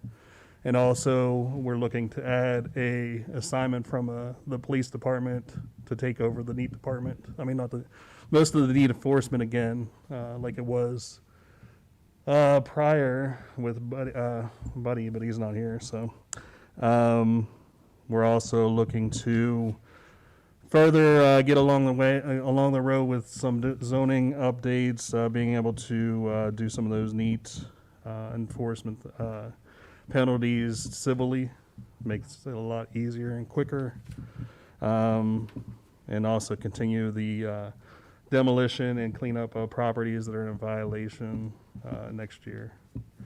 Some of our achievements this year, we've been able, like I said, with losing Kyle to the airport, we've been able to almost keep pace with the amount of permits closed.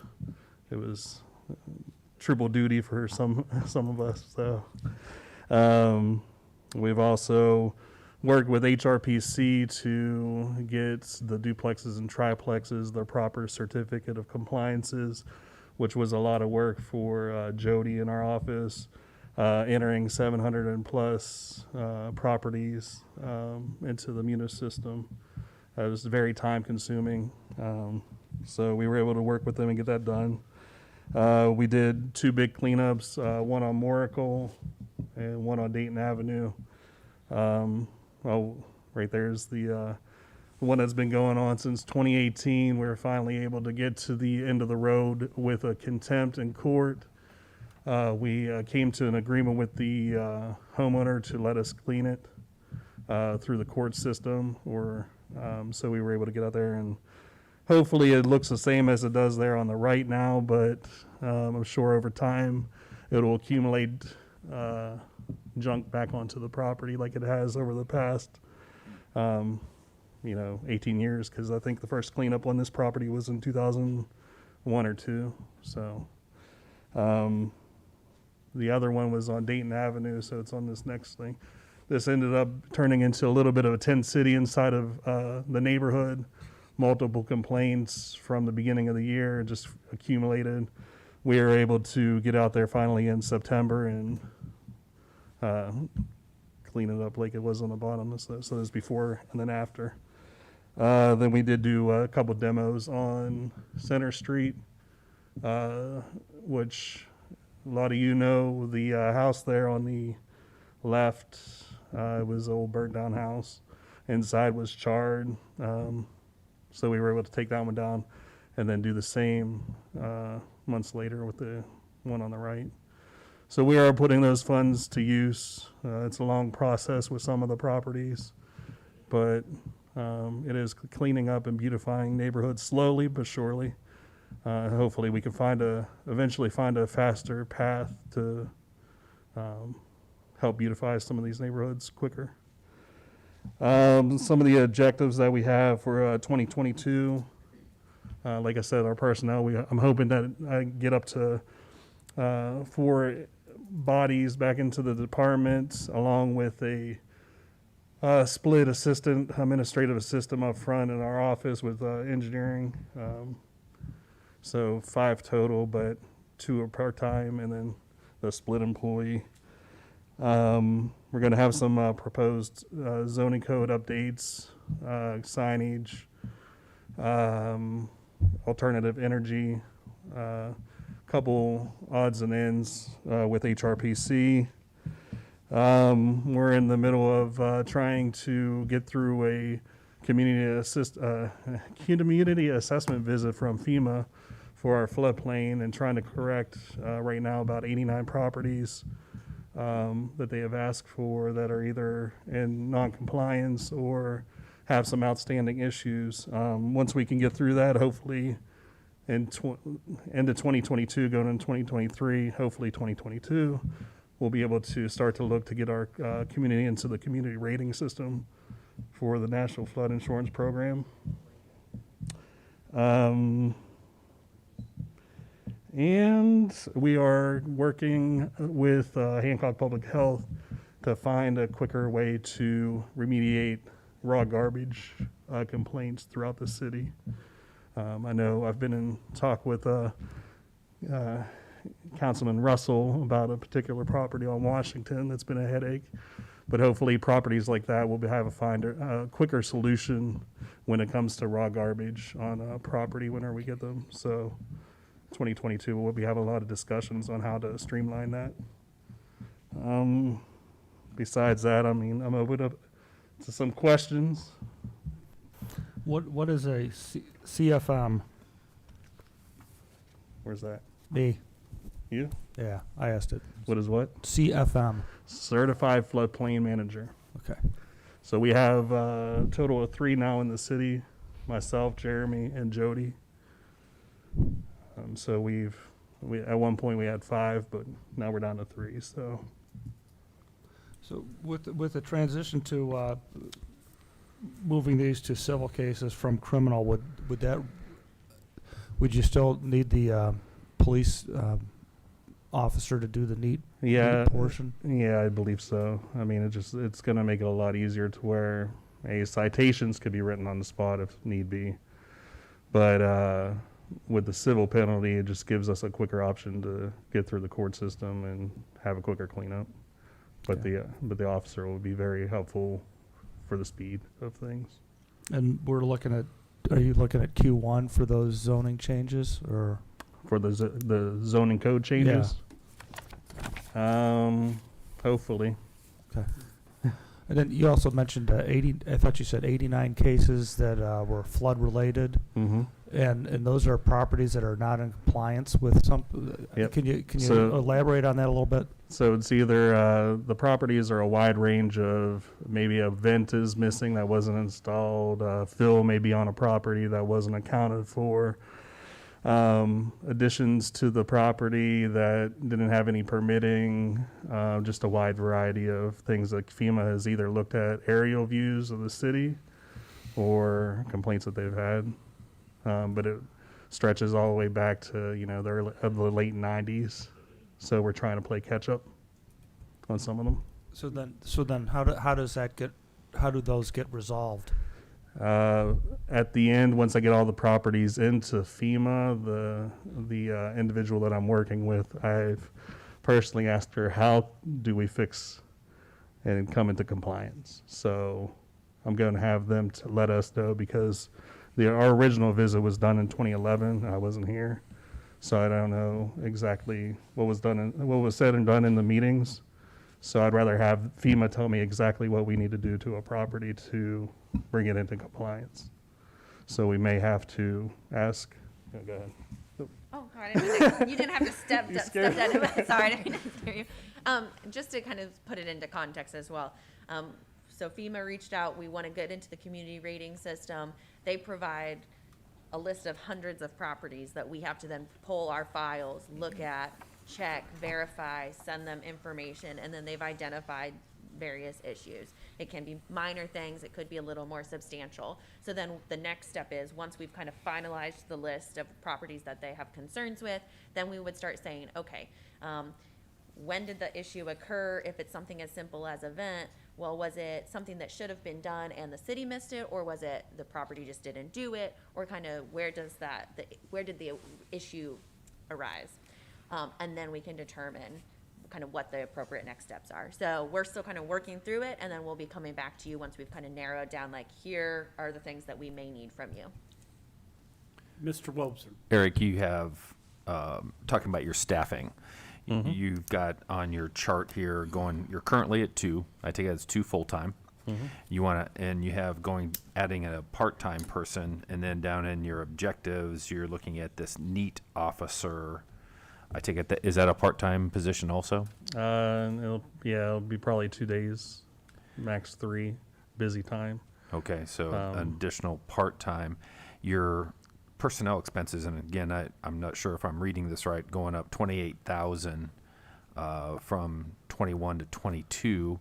So does that, and I know there's a wage increase of 4.5% for the 2 people that are currently there. Yep. Does that almost $29,000 incorporate the part-time people that you want to add also? The part-timer, and that's the reason why I'm throwing out that option of going to a part-timer, is because it's saving the city on benefits, to where it's strictly salary. So that's part of the reason why, 24 hours a week for somebody to go out and do inspections for footers, permits, taking a little bit off of my plate. To allow me to focus on FEMA and other issues that I have administratively. So that's why it's such a low number, and it just made sense to me to have savings, so I can add, put it towards the part-time officer, some extra money going that way instead.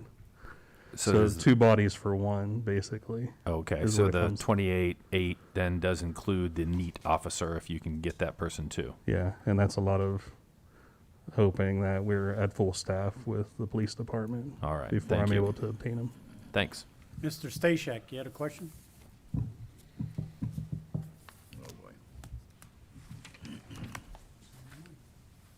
Real quick, I just wanted to mention to this body for historic perspective, since you're not here.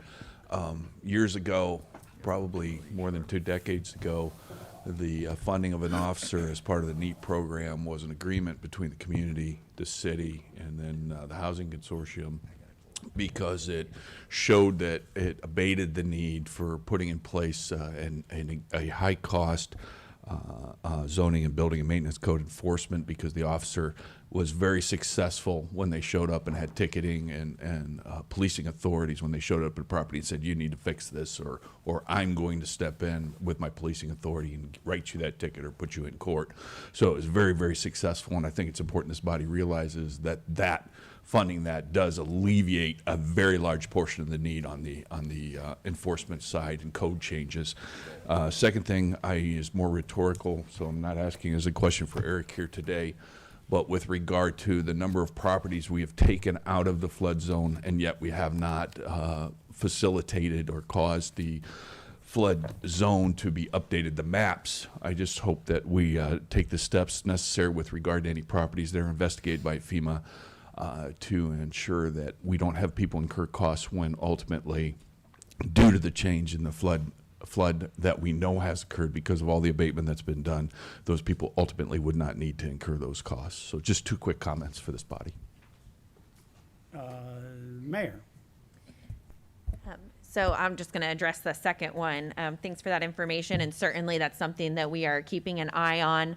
Steve Wilson, myself, Jeremy, Rob, Eric, we are frequently in conversation with FEMA about when is the soonest possible time that we can start redrawing the maps.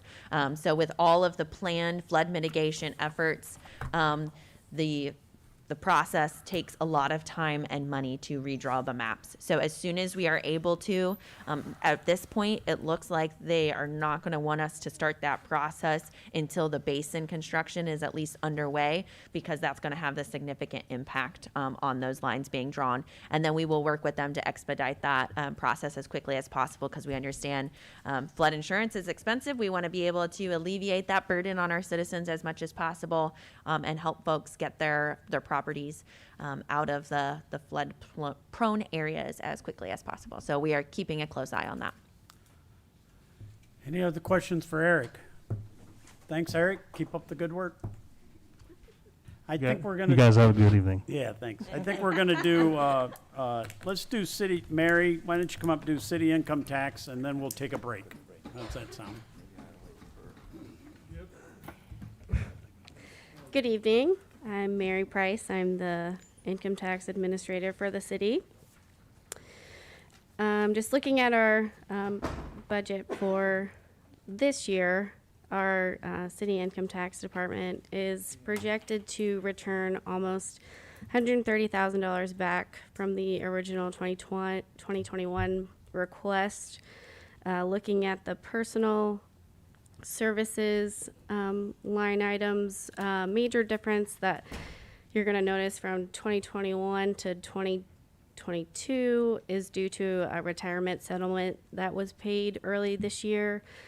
And we're also looking at the 4.55% wage increase for 2022. Some other budget highlights. We're going to be increasing on the legal fees expense line item for 2022 due to higher court costs adopted by the Findlay court system, as well as more activity from collections attorneys than in previous years. We're also going to see an increase in the refunds expense line for 2022 due to the employee withholding tax law changes for non-residents working from home in 2021. Just a kind of a refresher on that issue. It's kind of been an ongoing issue. In 2020, the state enacted legislation under House Bill 197, Section 29, that changed Ohio municipal income tax rules temporarily starting on March 9th of 2020. It stipulated that work performed from a remote location, including an employee's home, would be recognized as the employee working at their principal place of work prior to the COVID state of emergency. So looking past the governor's executive order that ended in June of this year as part of the state's budget bill, House Bill 110 also included language adjusting the treatment of this provision that was made. It extends the temporary withholding policy that was set in place in 2020 until the end of this year, but then it also allows taxpayers to file a refund request if it's in the case of a non-resident that's been working from home in 2021 instead of working from their principal place of work. So some uncertainty there, as well as looking at the Buckeye Institute case that's still kind of pending litigation regarding 2020 withholding. They are still challenging the House Bill 197, Section 29 that was passed in March of 2020. The 10th District Court of Appeals on November 30th upheld the constitutionality of House Bill 197, Section 29, but the Buckeye Institute has already indicated that they plan to appeal the decision to the Ohio Supreme Court. So, still kind of a bit of uncertainty surrounding this withholding issue. So we've budgeted for an increase just on the safe side. Looking at other budget highlights, we've budgeted for a decrease in part-time staffing due to one of our part-time temp employees being hired on as a full-time city employee. While we do have some increase in a couple of the expense line items, our collections have increased from last year. At the end of today's business, so December 15th business, our collections are currently up 25.49 year to date from 2020 and up 14.4% year to date from 2019's collections. Looking at some achievements from this year, looking at the October figures on your sheet, I actually have November numbers instead. So at the end of November, our past due collections were up 8.9% from 2020 and 17% from 2019. Through the end of November, the number of court cases and garnishments filed are still ahead similar percentages from those indicated on your sheet through October, and translates as at the end of today's business to $325,910.88 collected as post-judgment payments for this year. Significant research has been done concerning a long-term solution for a new income tax software program. We've had a successful transition to a new tax administrator effective June 16th, 2021. And we filled a full-time tax agent vacancy due to the tax administrator transition. Looking at 2022 objectives, we're hoping for a successful transition, conversion, and implementation to a new income tax software program. We currently have a program called eMIT. It's a homegrown computer software that was originally developed within our computer services department here in the city in 2002. Minor adjustments have been made through the years, but currently it's unable to figure all of the reports that we are currently needing, and with new tax law changes, it's causing it to be more obsolete and very manually driven. So long term, it's looking like the best solution is to transition into a new software program. I believe, narrowed the search down to two different programs. One called City Tax, and they're a company based out of Grand Rapids, Michigan, and the other is CMI Authority Tax. It's a company out of Englewood, Ohio. Both are offering many more upgraded reporting and automated options. So it's a hope to narrow the search down even more to one and make a decision regarding the software within the next year. Also looking at 2022, we'll be taking on the Village of Genera income tax collections starting January 1st.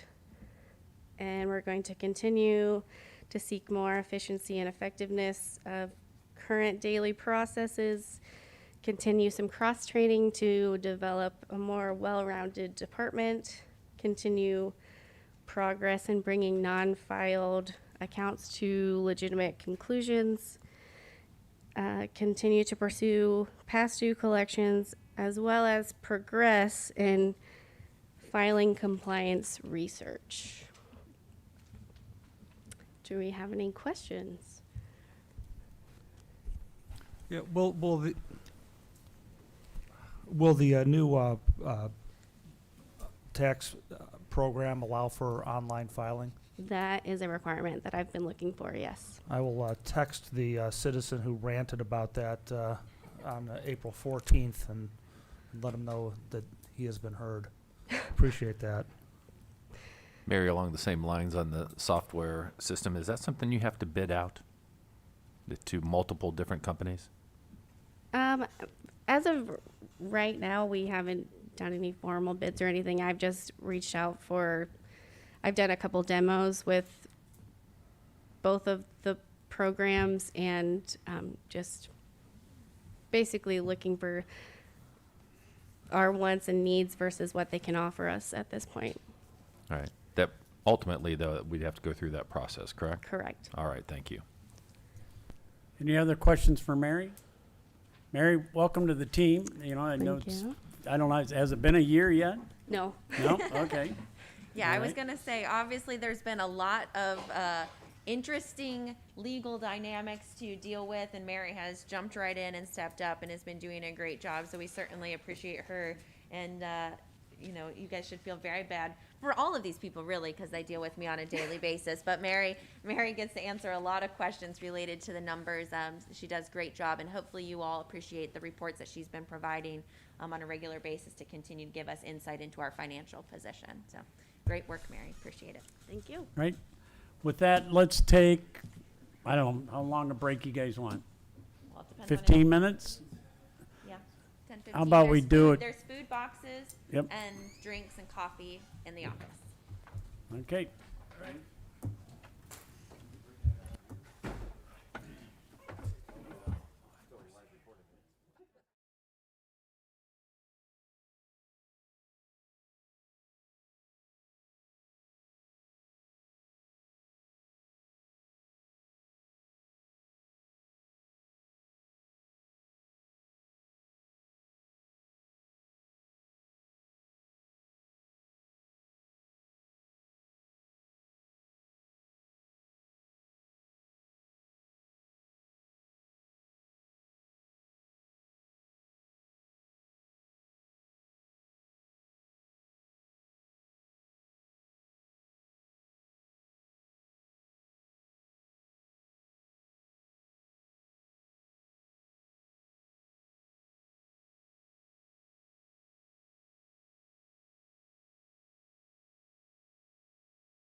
Rec Department, and Matt, we'll start with you.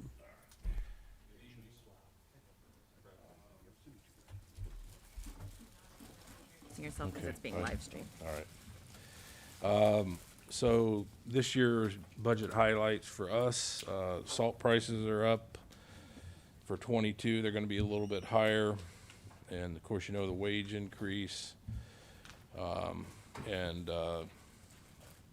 Another thing is the cemetery clerk, she'll be coming full-time to us this year, Barb will, from the airport, which will definitely help us out too, because it'll free our guys up from grave sales and dealing with people when they come in there on the hours she's not there. So that'll help us tremendously as well. So that's the only increase in, you might say, staff, is she was working part-time for us, now it'll be full-time. The rest of the staff remains the same. So capital improvement highlights: pool pump improvements, parking lot resurfaces, traffic light upgrades, city park upgrades. 21, we did about 550 in street capital. Did lighting at the Manley building, upgrades on our traffic signal signs, equipment, Rex and cemetery. Leaf pickup went well this year. We still do pool maintenance, alley maintenance, tree removals, help other departments quite a bit. We're doing manholes, just did a bunch of them on Bright Road recently. Utilize the park grant with the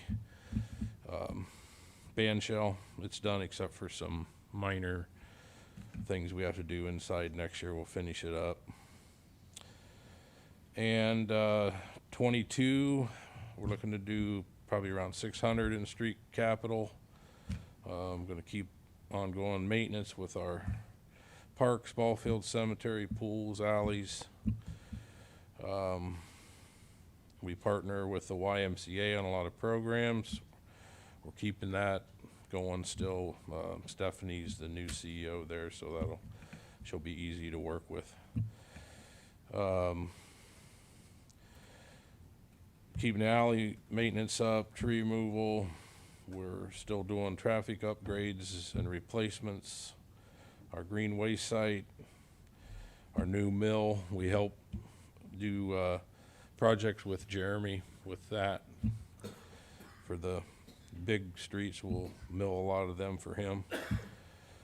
And cemetery, we do street maintenance in there and foundation improvements. And looking for the new shop this year. It'll be on the Capitol. And future salt storage, we're working with the state on a deal there so we can store a little bit more salt, because we never got the barn that we were originally going to put up. So that's it. Questions? Matt, why on cemeteries, why not just transition the one half-time to a full-time and then stay level? Why add the body on top of the head count on top of that? So we're going from 2.5 to 4. Oh, yeah. Well, I think we're going to transfer one of our people over there, because we're going to train him to. He's going to be part in the cemetery and part in the streets, because we're going to train him on the crew leader over there, because he's getting close to the end. So, but Barb will just be coming on full time. So would you if we looked at this in 2023, we're going to be back down to 3? Well, if the or whenever the one gentleman or one person retires, he would leave probably. So we would then not fill it. Yeah, probably not. And then new shop and traffic building. Where's the existing shop and traffic building that this new one will replace? The traffic came over to our shop, and we put them in where the Medco used to be there. Yeah. And the other shops back in the back, they're just the fabrication, they're just kind of running out of room. But so we're just going to stay on site in the same? Yeah, they're gonna be south of the Manley building is where Okay. we're gonna put it. We bought those lots there. Yeah, yep. Yeah. We have the one old firehouse on North Main Street. Is that our traffic sign? It was our traffic department. We're just using it for storage. Just right storage? now. Has there ever been a thought of whether we need that building? There has been. Yeah, it's been discussed. Okay. I'm not sure where we're at with that, but Matt, you said something about storing more salt. Is the project with the new salt barn, is that not going to right happen, now or- it's not. We're working out a deal with the state that possibly if we do some mowing maintenance for them on some of the interchanges, the exit ramps, they'll let us use a couple of those barns they have over there by the old Pilgrim. So we could store it there because their main building's full. So, and then the county, they're pretty full too. So we're full now, but we'd like to have a little bit more on site, or if you get a good price on it, like on a summer bid, we could buy it at a lower price, and not, sometimes it, varies depending on how much you use. So Jeremy. So kind of build off both of those for you guys. So Grant, kind of with your question with the traffic and weld shop, as you guys know and probably heard from everyone, our welding team and kind of that division, they do a great job. They are, keeping our equipment running, and the things they can do with, what they have is pretty amazing. And, kind of build off Matt, they are kind of getting pushed into a corner more and say, and traffic has been out of that station at Cherry Street. So with that, we are going to be looking at building a new facility for them on those three properties on the south side of the existing building. So that was kind of the process back in April. I believe this was discussed with obtaining those. We have soil borings for all those locations, so we know we can put that type of structure on there. It was originally looked for the salt barn, but we cannot hold that much weight, but it can hold for the traffic building. So, that's kind of playing down through there. We've been working with them on what their needs and wants are for that kind of facility between traffic and the weld guys. So that's kind of rough location where that's going to be going to keep them all underneath one campus. And then, with the old building for where the traffic division will be going, we'll be looking for that to be going through a sale.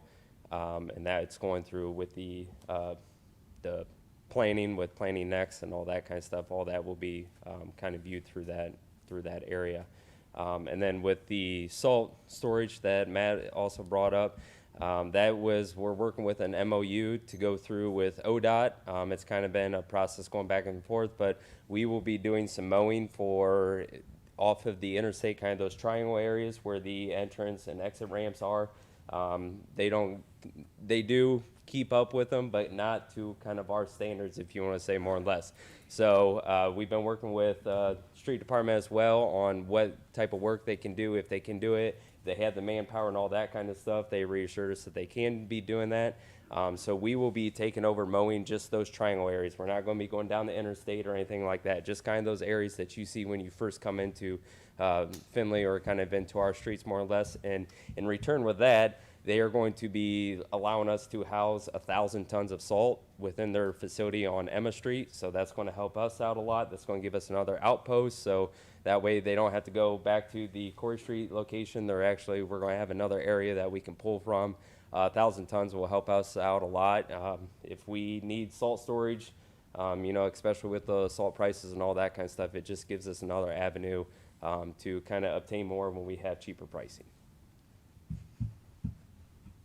Other questions for Matt? What's the timeline on the shop and traffic building? So right now we're working through design. I want to get that out to bid, or kind of the bid process early winter, spring type thing, and construction. Start construction, depending, same way like Chief was saying, depending on material and all that kind of stuff. This is probably going to be a stick build, so it's going to be a little bit faster than steel. steel build or with availability and stuff. So probably this summer or so, we should be able to be under construction with that kind of stuff and moving forward. So, you know, it probably might last into 23 or so, but we want to kind of keep moving on that as quick as we can. Mr. Stashek. Did we buy those lots? Yeah. It's in process. It's in process. Is there authorization to move forward? Yes, there was an ordinance earlier this year. Yeah, that was in April. I'm not sure what the ordinance was. It was originally Paul that sent it in. I think there was 40,000 that was, well, there was 40 appropriated for the 3 properties, to buy the 3 properties, and then there was 10,000 that we did for the design and all that kind of stuff. But it was April, I believe, that went through. Other questions for Matt? Matt, are you gonna give the rec, or are you gonna have Lisa? Lisa's gonna do the Okay. rec, yeah. Oh, wait, Brian? So you mentioned the 600,000 in capital street, or street capital. Now, what is that? Is that how roughly, like, what is that entail? That's what we use to do all the street maintenance, you know, the concrete, the tar, the asphalt, the stone, that we actually, our department does, on top of the contracted stuff. Yeah. Okay. Good. Mayor? Well, because I like to brag on the team. And obviously Matt, Dave, a number of the guys, they do great work. We're so fortunate to have them, and these are the guys that get my calls constantly, mainly Dave and Matt. But they do great work keeping our community up to par and doing this, you know, the maintenance and working on this MOU when, you know, we say, hey, listen, we want to make sure our community looks to the standard that we have it. How can we make that happen? And finding those partnership opportunities is really important. So appreciate the team's work to identify ways for us to continue to move forward and also have some cost savings and benefit to us long run. So thanks, Matt, for your leadership, and Dave. Thank you. And they get to do the fun things like the Christmas tree, and the not so fun things like laying asphalt and milling roads in, you know, 90, 100-degree heat. So thanks for all your work. And we have put the mill to good use, so thank you all for doing that, because I know that they used that quite a bit this past year. All right, thanks, Matt. Keep up the good Thank work, you. guys. Yep, thanks. All right, Lisa, you want to report on the Recreation Department?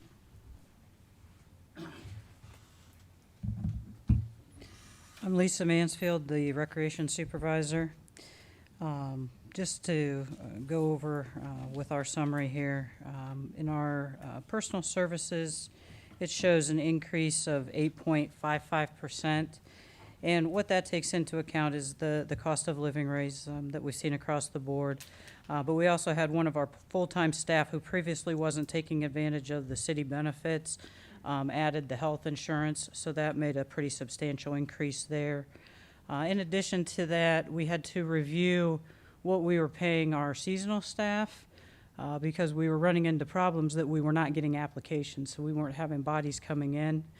So what we did is we went through, did a review of what we were seeing among other areas that kids would be applying for, and so we had to make an increase for that as well. On the actual operating side of the budget for 22, it shows a slight decrease of the 4.43%. That's just going through annually and reviewing where we're at and making adjustments as we thought would fit in. As far as what we felt were our accomplishments and highlights for 21, you know, being able to have the facility back open and having full capacity was big for us. 2020 was very hard. You know, we were shut down for part of the year, had restricted capacity for a while. So to be able to have everybody back in the building is nice. Where we're seeing a big increase with that is with our public skates so far. As we look at where we were at from September through this time in 19 versus this year, we actually are showing an increase in attendance at the public skates by 1,352. So that's nice to see. Our tournaments, typically we have the diamonds booked from the beginning of May all the way through August. And for 22, we have that schedule already booked again. In addition to that, what we've been seeing in the past, we were hosting 4 to 5 tournaments using Swale Park, but that was the only park that we were using. In the past 2 years, we have actually added 4 additional tournaments that we use Swale for, and then 2 additional tournaments where we're branching out and using our other parks facilities, getting out into Emory Adams, especially that area, also taking into account Riverside, Rawson, and Cooper, to be able to accommodate larger tournaments and multiple tournaments at one time. So, you know, we have some nice facilities throughout the city, and we just like to be able to showcase those for everybody. Another accomplishment was being able to have our Keep Active program back in our city parks. It's nice to be able to take activities out to the parks that kids can come to and participate in. We know that not all kids have the ability to get out to our bigger parks, so it's nice for us to be able to take activities to the smaller parks for those kids to be able to come out and participate. Again, this year we worked with the mayor to help with coordinating the Move with the Mayor walks and the Play Ball with the Mayor activity. The Play Ball we did at Civitan Park and had the University of Findlay baseball and softball teams come out and participate with it. I think we would all agree that the college kids had more fun than the youth did. They really enjoy that. And afterwards, they were asking when we were going to do something else because they really wanted to get back out there and participate again. So that's always a plus. Another thing that we did this past year, we collaborated with the Miracle League of Findlay to be able to add sunshades to our bleacher area that we had, the existing bleachers. And then in addition to that, we were able to also put in a pad for another set of bleachers that will also have sunshade over that. You know, with dealing with the special needs community, we know that a lot of them have, with their different disabilities, some of them have sun sensitivities. So to be able to have a shaded area for them, that was something that was lacking in that area with it being as new. We don't have the mature trees, things like that to help. So that's a good addition. Along with that project, we were also able to put in another toy in that playground, 68-foot long zip line. So that'll be a great addition, having 2 lines running, one that kids with disabilities are able to use, and then another one that your typical kids can use. But having it side by side right there would be nice. We're still waiting on a few parts to come in to finish that up, so we will have a grand opening on that here in the spring. We also took advantage of our social media here for this past year. You know, a lot of people weren't being able to get into the gyms for a while. So what we did is we went out to our local gyms and met with them and took some videos of workout routines that people could do, and we would post them to the social media on Wednesday in the mornings. That way they were out there for folks to use. And we plan to continue to do that here again this winter in '22 moving forward. Some of the things that we're hoping to do in '22 is just to continue to increase the awareness of our recreational opportunities, different programs that we hope to do, making people aware of what our parks have to offer to get out and take advantage of those. You know, as I already mentioned, the tournaments we already have booked up. We want to continue to retain those and add additional ones. Looking to complete the final phase of our parking lot repairs. We've got 2/3 of them around the Cube building finished, and we've got the final one to finish up this next year. And then the other thing we want to do is just to continue to keep that Keep Active program going. In addition to that, we want to do some little pop-up and play activities. We had purchased a vehicle that we're able to load the equipment into and store it in there, where we can just pull up and kids can come out, and if they're looking for different things that they can take and play with in the parks, we can provide them with those types of things, and then when they're done, they can return them to us. So, you know, just making another benefit of our city parks. So, any questions? Questions? I get, you know me, I always have a bunch. Sure. Give us an update on the skate park and then the outdoor rink area. What's currently, is it being utilized, and do you see some near future uses that just every time I go by there, it doesn't look like much is going on there? Well, with the skate park, there's been a lot of discussion on, do we repair it? Do we tear it down? Do we move it? What do we do? At this point, we're waiting to see what comes out of the strategic plan. Where the community feels that priority is at. And then once we see, then we can just determine what the next steps on the skate park is. We have done some repairs to that. I'm sorry, say again? I said, we have done some repairs to Yeah, it. this yeah, week. no, it just doesn't look like We sheeted up that, there was some one less of than them bigger desirable ramps. hanging out there, that was about it, so. we sheeted up one of the bigger ramps and it's And turned then out really nice. Last time I went by the outdoor rink, there wasn't any, goals there. And, I said something to Mike, and he said he was gonna, so you might check. Yeah, I know this summer there were some there, because they were actually utilizing it for, the Findlay schools were using it for box lacrosse. Right. They were using that space for that. Okay. The point of sale, is that credit card? I have it actually written down here, and I forgot to say it. We did get that put up and running in April. We do not have credit card capabilities yet. Ginger can touch on that. If I believe it's there's still some upgrades on the programming side that need to be put in place first before we can move forward with the credit card piece. I know we've done one update already, but that should be coming. It's worked pretty well. We still run into a few snags. When we're really busy, we're seeing some lag in processing time. So we're working with the auditor's office and computer services to try to determine why we're seeing those lags in time, especially when it's a busy time for us. So try to get that worked out. And then also when we're using it at the Diamonds, it's some connectivity issues. So we're trying to work through those. But for the most part, it's been a nice upgrade. Lisa, you're decreasing your other part of your budget by 15,000, 4%. I guess I'm asking why. Why are you decreasing this? It's just as we were going through and looking at where we're giving back each year. I try to keep, when I look at it, I try to look at it with about a 3-year rolling average, just to see, it's like, well, we've had this line higher, we haven't needed it.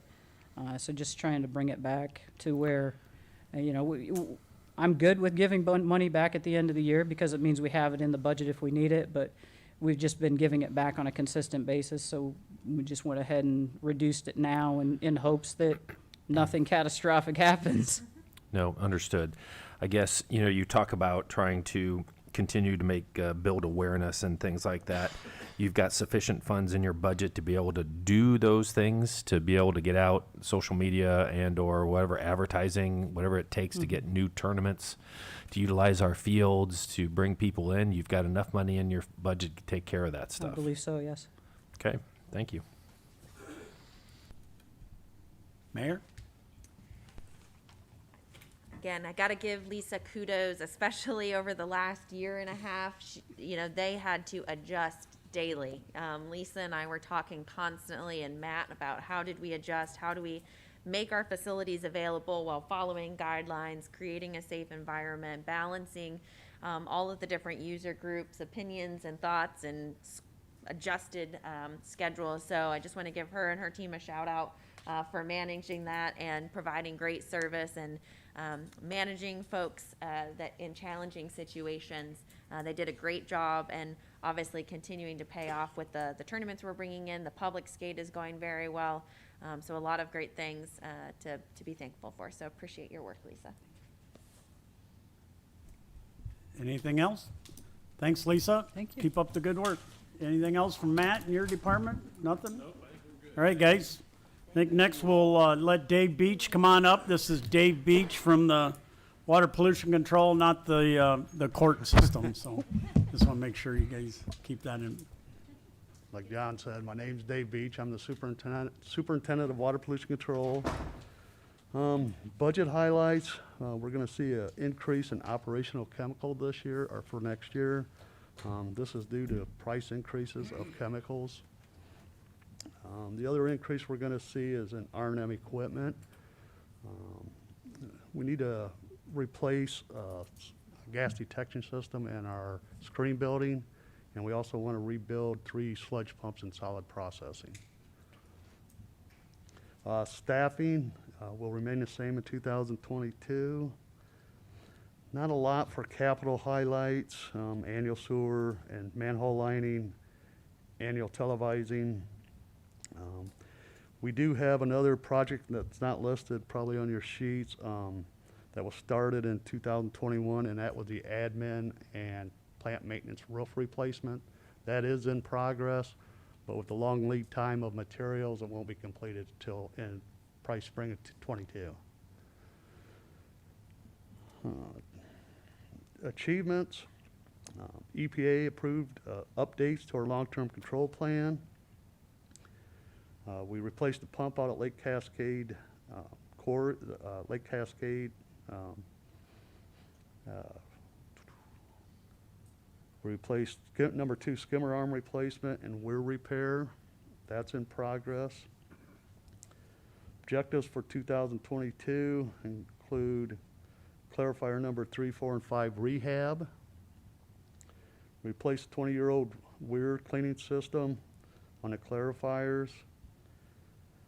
And continued work on the CSO long-term control plan and SSO elimination. That's about it. You have any questions? Are you replacing the weir brush system with another weir brush system? We're not doing away with it. They're like I say, they're 20 years old. We're going to replace all of them on the clarifiers, on all 5 clarifiers. It's only a question Greeno could ask. He knows what I'm talking about. We wish you hadn't. Dave, you don't get to make a $2.3 million bond payment this year, so your debt is practically non-existent. What kind of planning is, or what kind of thoughts have been gone into with the improved cash flow situation? Like what are we? I think a lot of that money is going to go towards probably the long-term control plan projects that needs completed over the next 10 years for the long-term control plan. Can you repeat that, please? A lot of that money is going to be used for long-term control plan. There's projects that need completed over the next 10 years to meet the goals of the long-term control plan. And them goals are not having more than 4 overflows per CSO per year. Do we know what those plans are yet, Dave? Yes, we do. Yes, that plan was approved by EPA. Projects and plan was approved. Correct. Yes. And then Jeremy, I don't know if you want to do this question about sewer or line inspection, the CCTV on the lines. You want to do it in your engineering or? Yeah. Okay, good. So just to build off of what Dave said, so you'll be seeing kind of during the capital conversation, again, we're going through and asking all of our departments to start building out their capital plan at least to 10 years. Pretty much we've said, if you know you need to build something significant or do something significant in year 30, throw it on the spreadsheet. But we're really focusing on the 10-year. And so with the, with the long-term control plan, that'll be built out in there because there's about $20 million of expenses over the next 10 years that we already have planned out through that. So even though that debt's rolling off, we're gonna have things. Now we'll be able to maintain a good cash position and those reserves accounts, but also there's a lot of work that will have to be done just to continue to update and maintain that system. Keep in mind also that CSO long-term control plan is driven by the EPA. Yeah. It's not basically, we don't have to do this, we don't want to do this. It's gonna be mandated. And then because Dave, water and sewer are kind of unsung heroes. They work and you need them to work. But I know they deal with a lot of different things on a daily basis, but making sure that your toilet flushes and things disappear the way they're supposed to and that are treated appropriately to be back in the environment is extremely important. We don't want to be having issues in that area, and Dave does a great job of being a steady hand and just taking care of it and making sure that things are in good shape. And we appreciate the work you do. And again, another great budget where they've adjusted accordingly and continue to maintain a conservative budget that we can continue to operate in. So thanks, Dave. Appreciate it. Thanks, Dave. Thank you. Keep up the good work. Have a good evening. Let's do the water department, and then we'll do engineering. So Jason, introduce yourself. Okay, I'm Jason Phillips. I'm the water superintendent. Just to kind of a few little budget highlights. We've been working on the security within the department, changing some existing cameras throughout the system. You'll see that we've had a little bit of an increase. We're projecting a pretty large increase in pipe pricing and fittings for 2022, along with some chemical pricing increases as well. We're continuing. Guys have been doing a really great job taking out unknown and lead service connections in the system. We knocked out a little over 100 already this year, and they're going to continue to move forward with that. And we're working on some additional chemicals for algae control out at the reservoir. Some of the capital improvement highlights, we did some update on the water line down there on East Street. The SCADA project at the water plant is still ongoing and is progressing well. We did get awarded the $1.8 million to do some work out at the reservoir, which is going to be a great help. And the transmitter project has been trudging forward. There'll be an update in councils for next week with the current status. Some of the other achievements and other processes we're looking forward to in 2022, doing a spray-on pipelining on one of our water lines on Rector to see how that goes. We're going to hopefully continue to paint some fire hydrants in town and continue to work on the transmitter project and hopefully get the project at the reservoir completed as well. So I think that's just about it. Question? When you talk security improvements for the department, is that physical security of the facilities, or is that more computer-related security? Combination of both. We had a lot of antiquated cameras, so we've utility billing camera system has been upgraded with newer cameras. We actually have some external cameras now at the water plant that are fully integrated. We're working on some out at the reservoir, and hopefully, we've had quite a bit of vandalism lately out at the reservoir, so we're going to be expanding our efforts out there to get some better cameras out to be able to monitor and hopefully protect some of our assets a little better. Vandalism in what way are they? What? So give me an example. A couple years ago, we had an Eagle Scout put up those wonderful signs. Just about every one of those signs has been destroyed through vandalism, throwing rocks. The police department has made an effort. They go out there and patrol, but that's why we're going to expand we got cameras now on Reservoir 1. We're working on getting cameras on Reservoir 2. And then actually we've also got a plan in place for all of the small parking lots to try to get a better image of what's going on. So the Eagle Scout did a real great job, and so we're replacing them. Actually, next year we're actually going to back them with metal to see if they'll hold up a little better.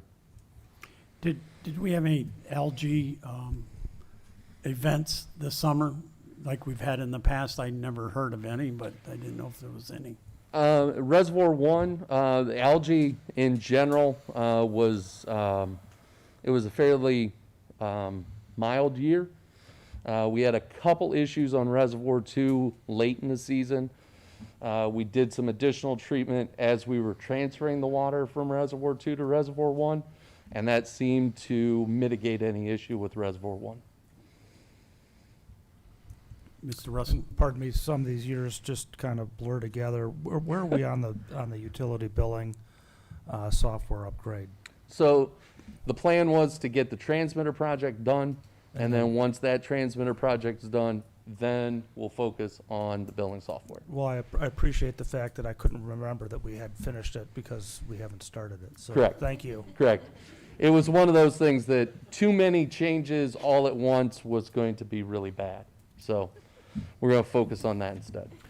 Jason, you have just short of $1 million increase in your budget, 14.4%, $980,000. I know we've got the 4.5% wage increase in there, but we're adding headcount to the utility building, so you're adding a person there. Taking the personnel portion out of this, is the rest of this accounted for just in chemical increases?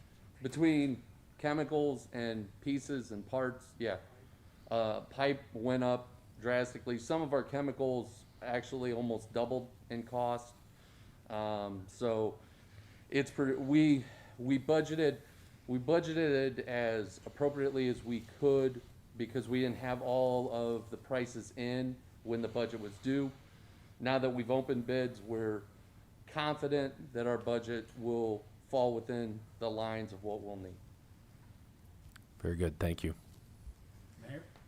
I was just gonna say, yeah, Jason and his team are doing a great job of, one, moving the transmitter project forward. In the update you'll see from him, in the next day or two when that comes out in your packet, the 2D did go away as we were expecting. So now we're working through it. But their team is doing a great job of managing that to the best of their abilities and getting a lot of the transmitters out as quickly as possible while doing all of their other work. Additionally, the cost increase was it was bad. Obviously, we didn't want to see the cost increase, but I wish I had taken a picture of Jason's face when he came in and told me how much more money he was going to need in his budget for chemicals, because I thought he was going to throw up. I'm glad he didn't. But no, they do a great job of making sure we have clean water. And the reason you didn't notice, any of the algae blooms or anything like that, yes, they were less, but his team definitely keeps a very watchful eye and is monitoring the weather conditions, especially when we start to see some of those concerns, and have adjusted appropriately, given some of the experiences that we had in years past, but also other communities. And they actually, over a year ago, we worked with a special biologist to kind of look at and make some recommendations on things that we could do that were less chemicals, but getting the same result and monitoring it. So that's worked very well. So appreciate all that you do, Jason, for sure. Thanks, Jason. Keep up the good work. Let's do engineering. Jeremy?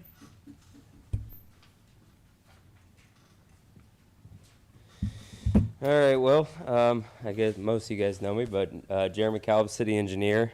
So kind of looking at my budget, we will be returning roughly $100,000 back from that.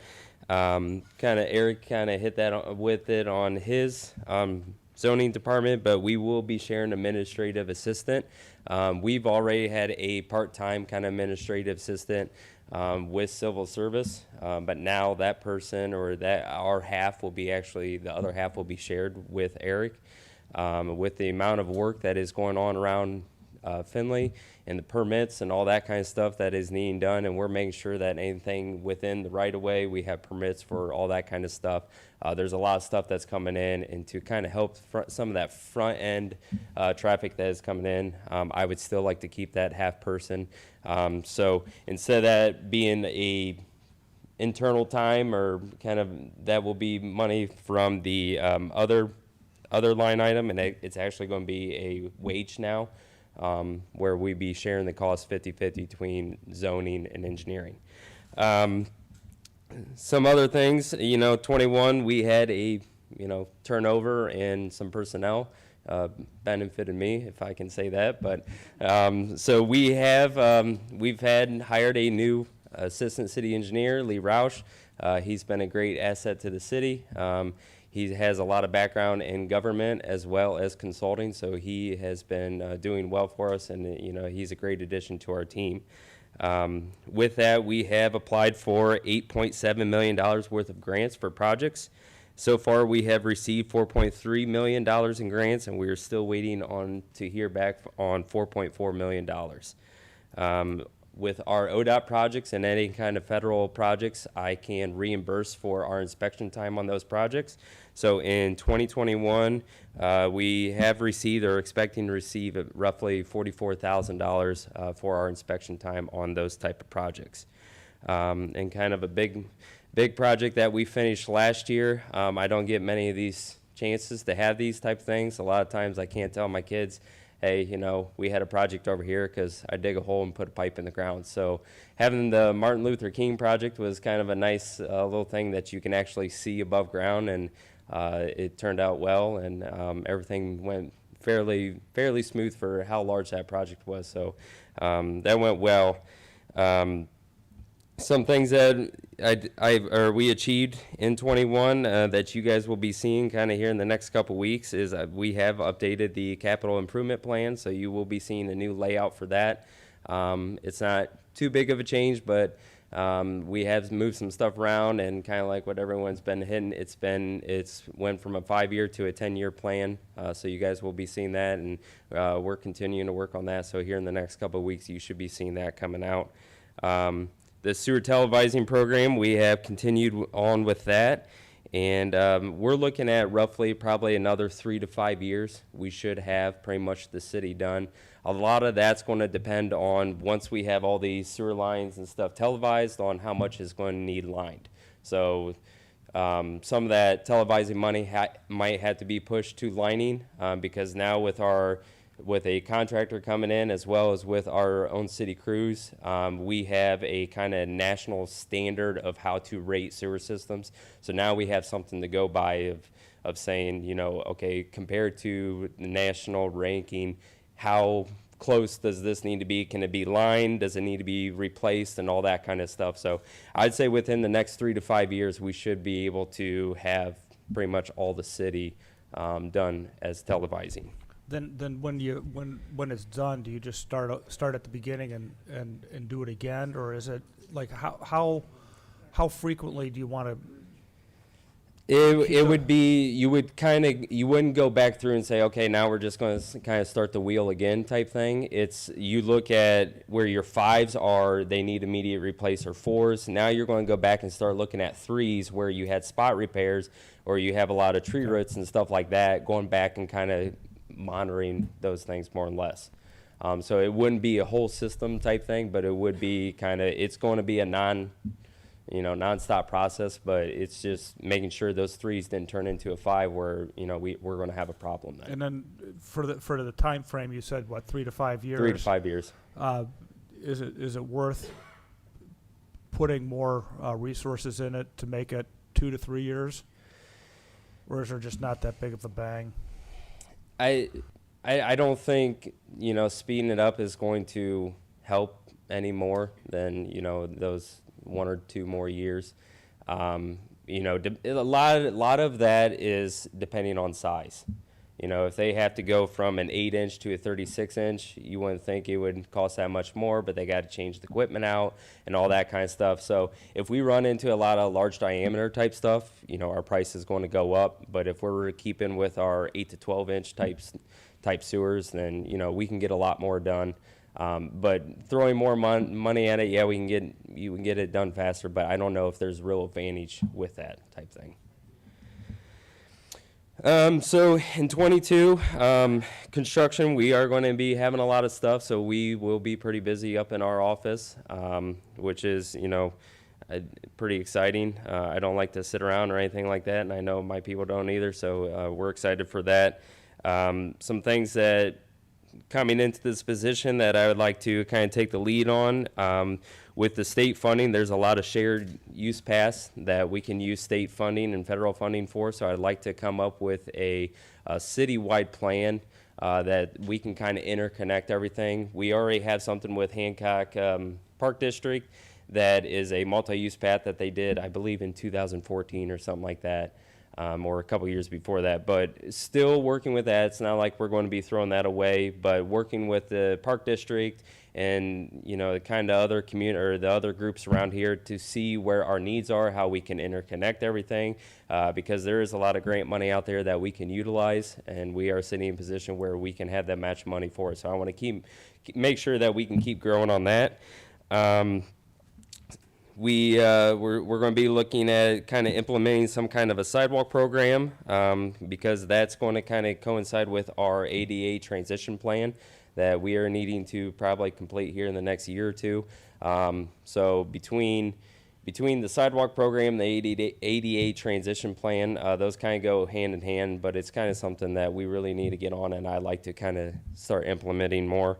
And along with that, I kind of want to get around a access management guidelines for the city, so that way when we have requests coming in and say they want to put a curb cut on Main Street, you know, we can have a standard on where they can put it, how big they can put it, what kind can they put it type thing. A lot of communities around us, or a lot of cities around us have that. ODOT has one, and I think it would just be beneficial for the city to have some kind of guideline to go back on that.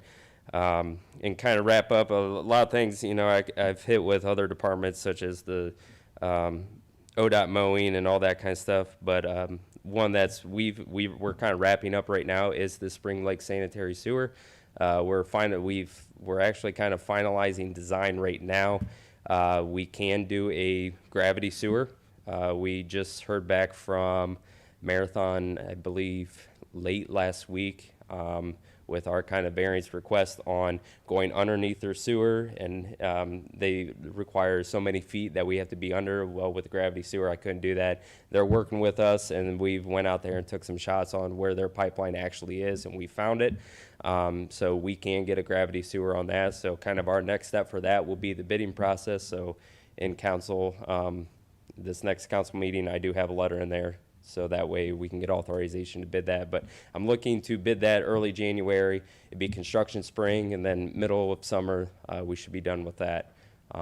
So, you know, that's going to be progressing pretty quick, but we are finalizing those plans right now.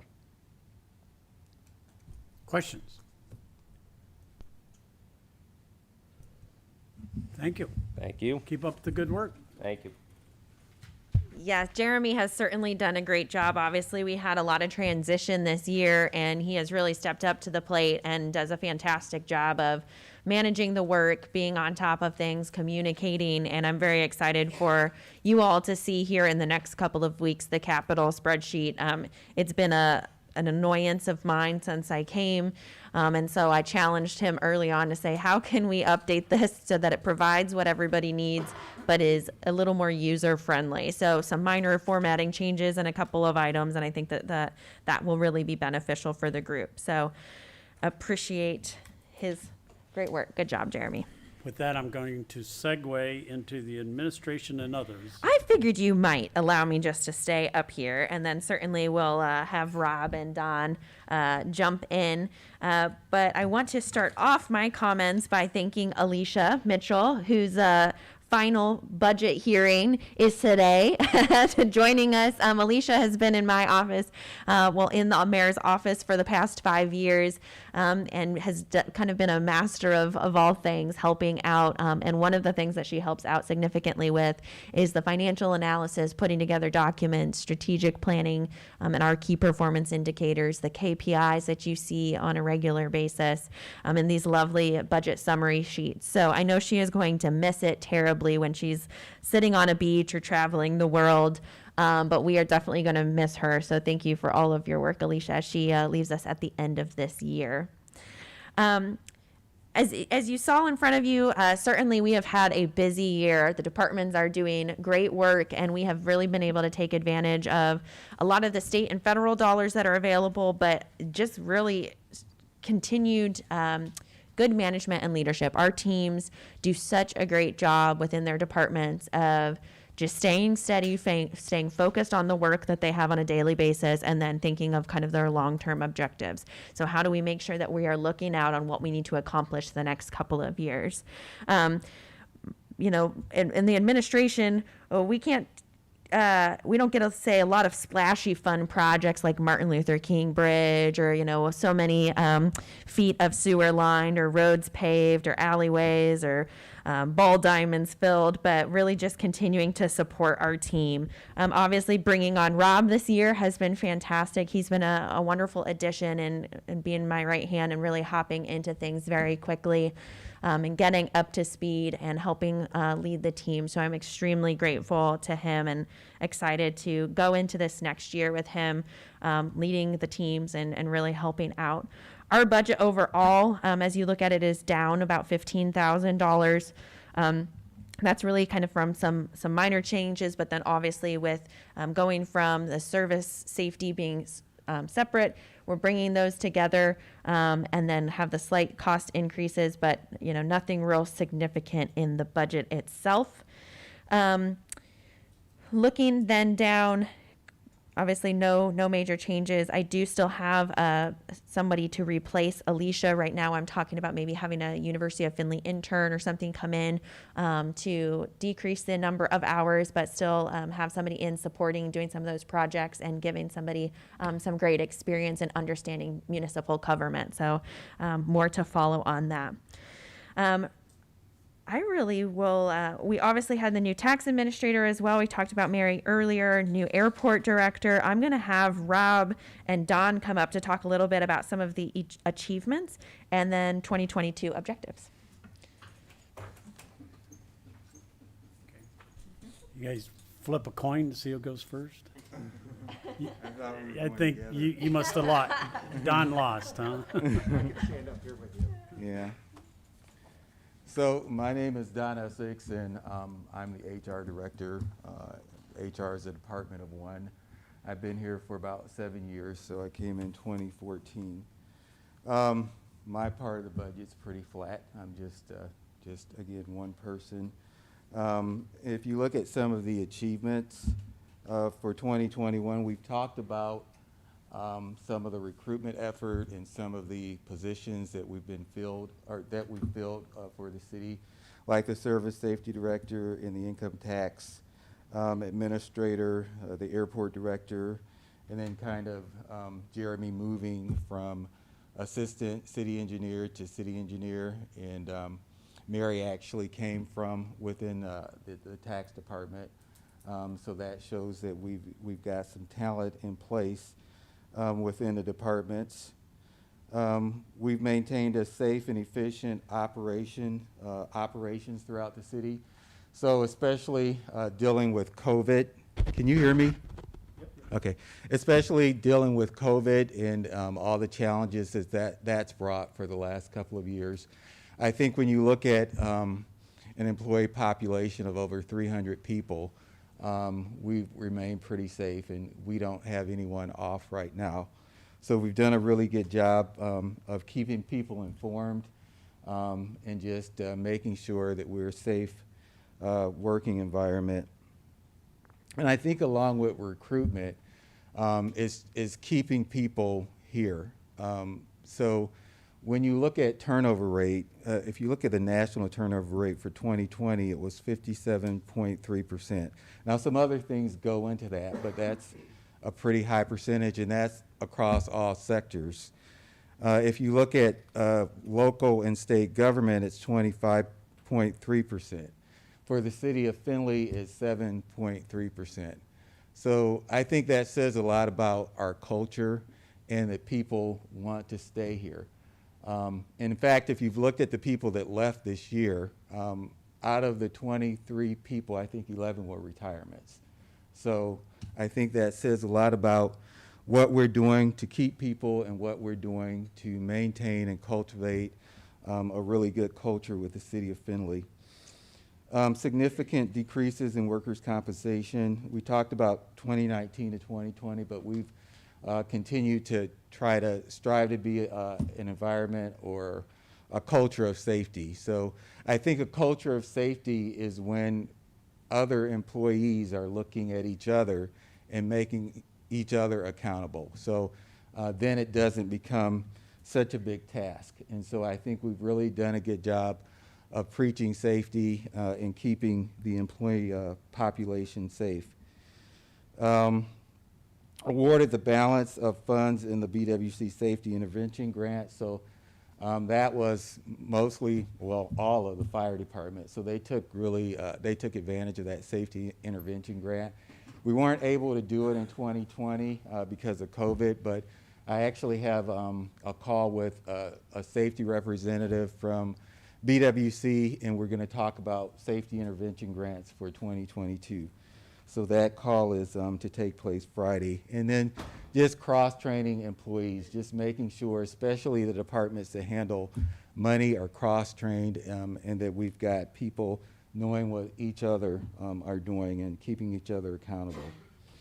For 2022 objectives, it's just working with the department to create safety or department-specific training schedules. So that mostly deals with safety. I've already met with the bigger departments to kind of go over what their safety needs are and what we can take advantage of through BWC to make sure that we have structured training and to continue to be a culture of safety within the city of Findlay.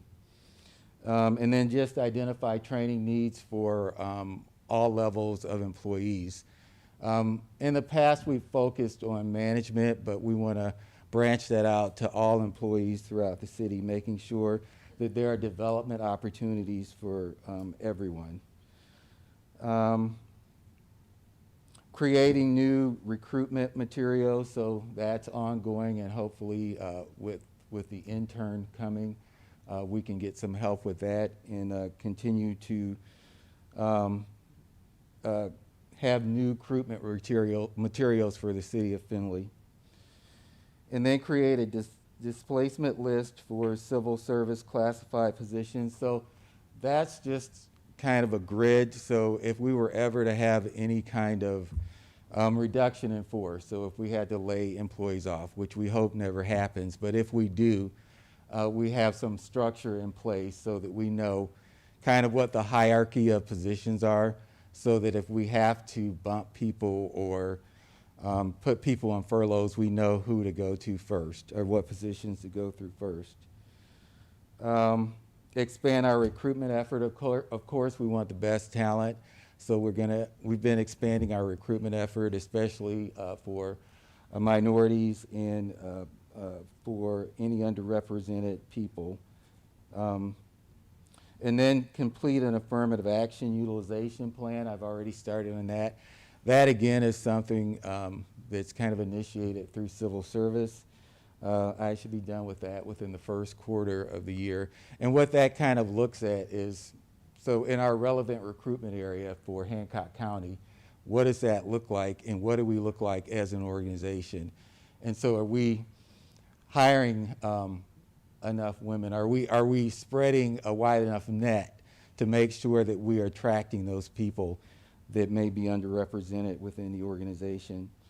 And then implement a 360-degree performance evaluation. I think that'll just bring more value to the performance management process and to the performance evaluation. So you're being looked at by your peers, by your supervisors, by the people that work for you. So it's more of a broader perspective of your performance. And then ongoing succession planning. So we have a tool now. We always need to look at succession planning, especially in departments where there are hard to fill positions. So especially in the water departments where there are requirements for licensure. So who are we getting ready to fill those roles in those departments? And who's there? What does our bench look like? So really having a formal process for that, a document that we can look at, a living document, so that we know where we are at any certain time, so we can be more proactive than reactive. Yeah, that's it. I don't know if you have anything to add, Rob.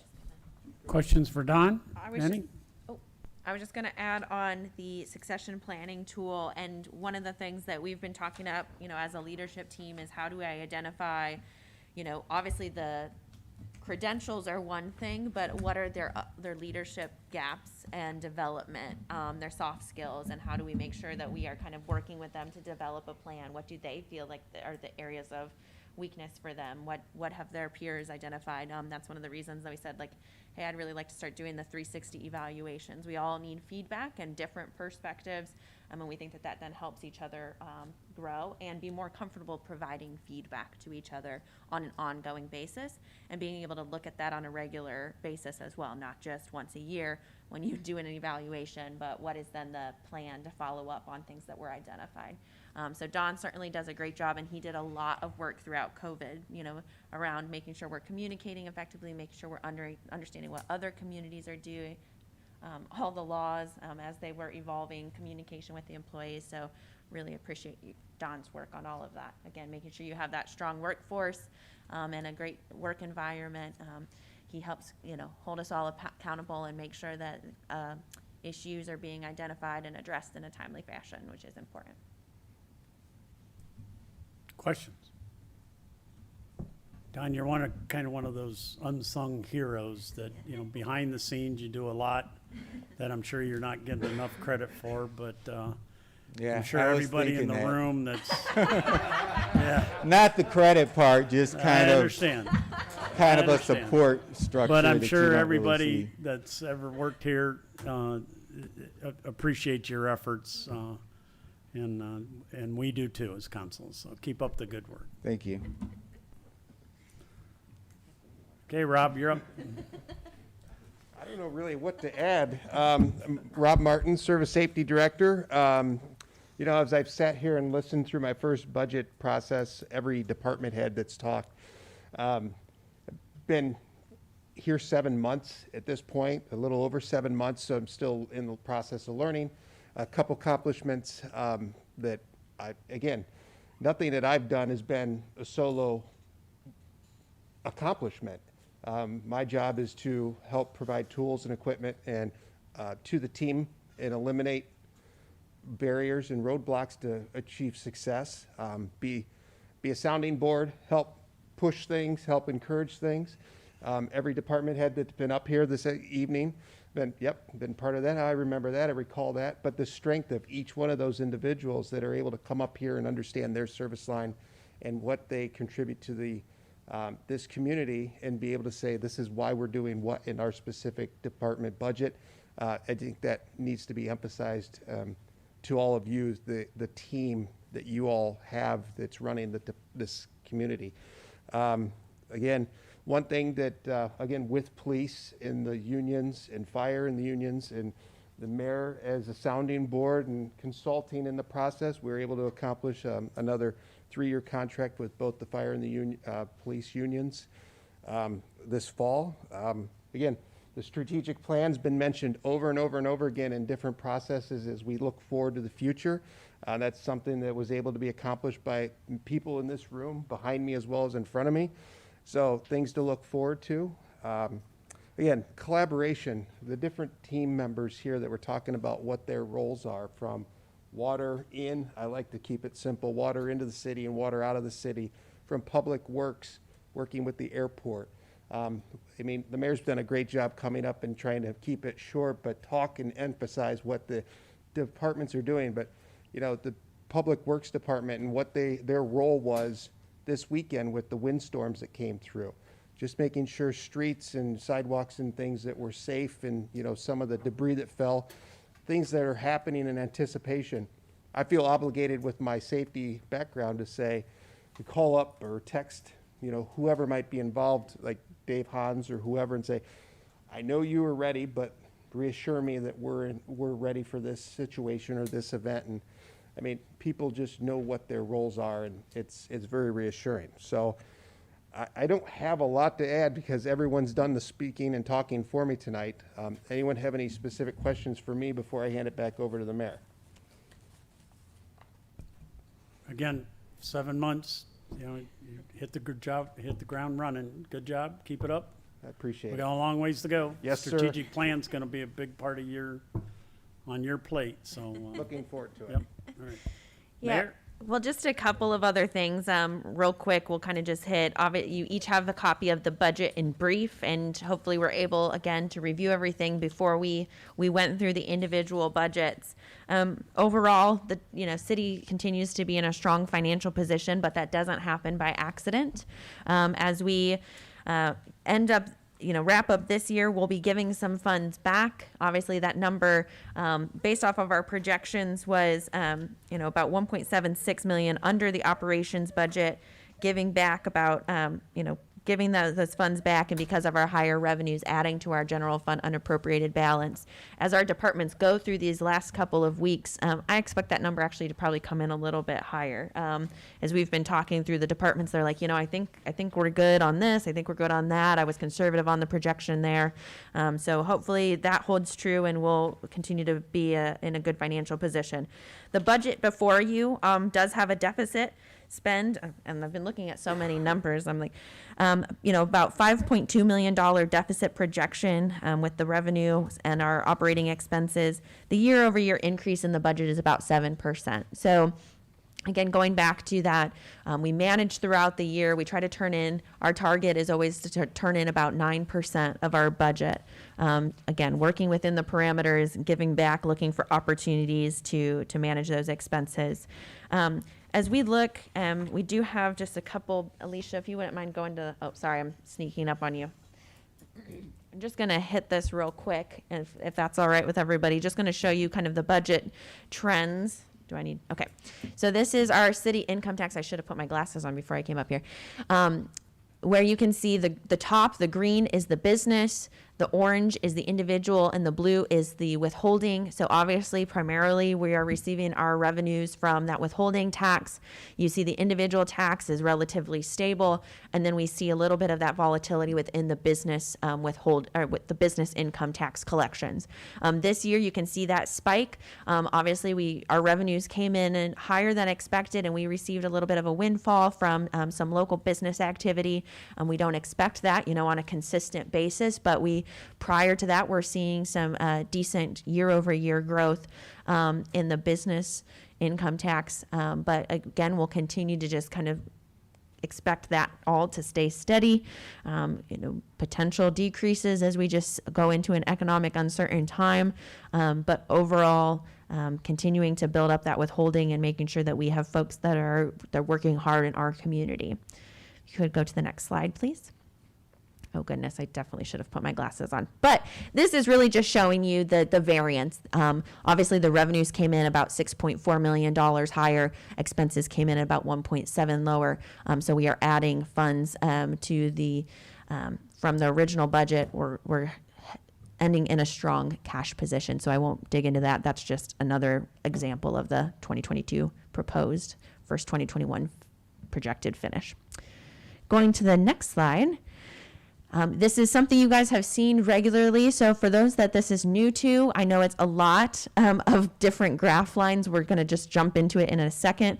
You can see the top line is the general revenues, and then the one immediately below that in the orange is the with the income tax or the capital funds taken out of it. Alicia, go ahead and go to the next ones because it kind of breaks it down. So we have some highlighted ones. The blue, I have to just put my glasses on.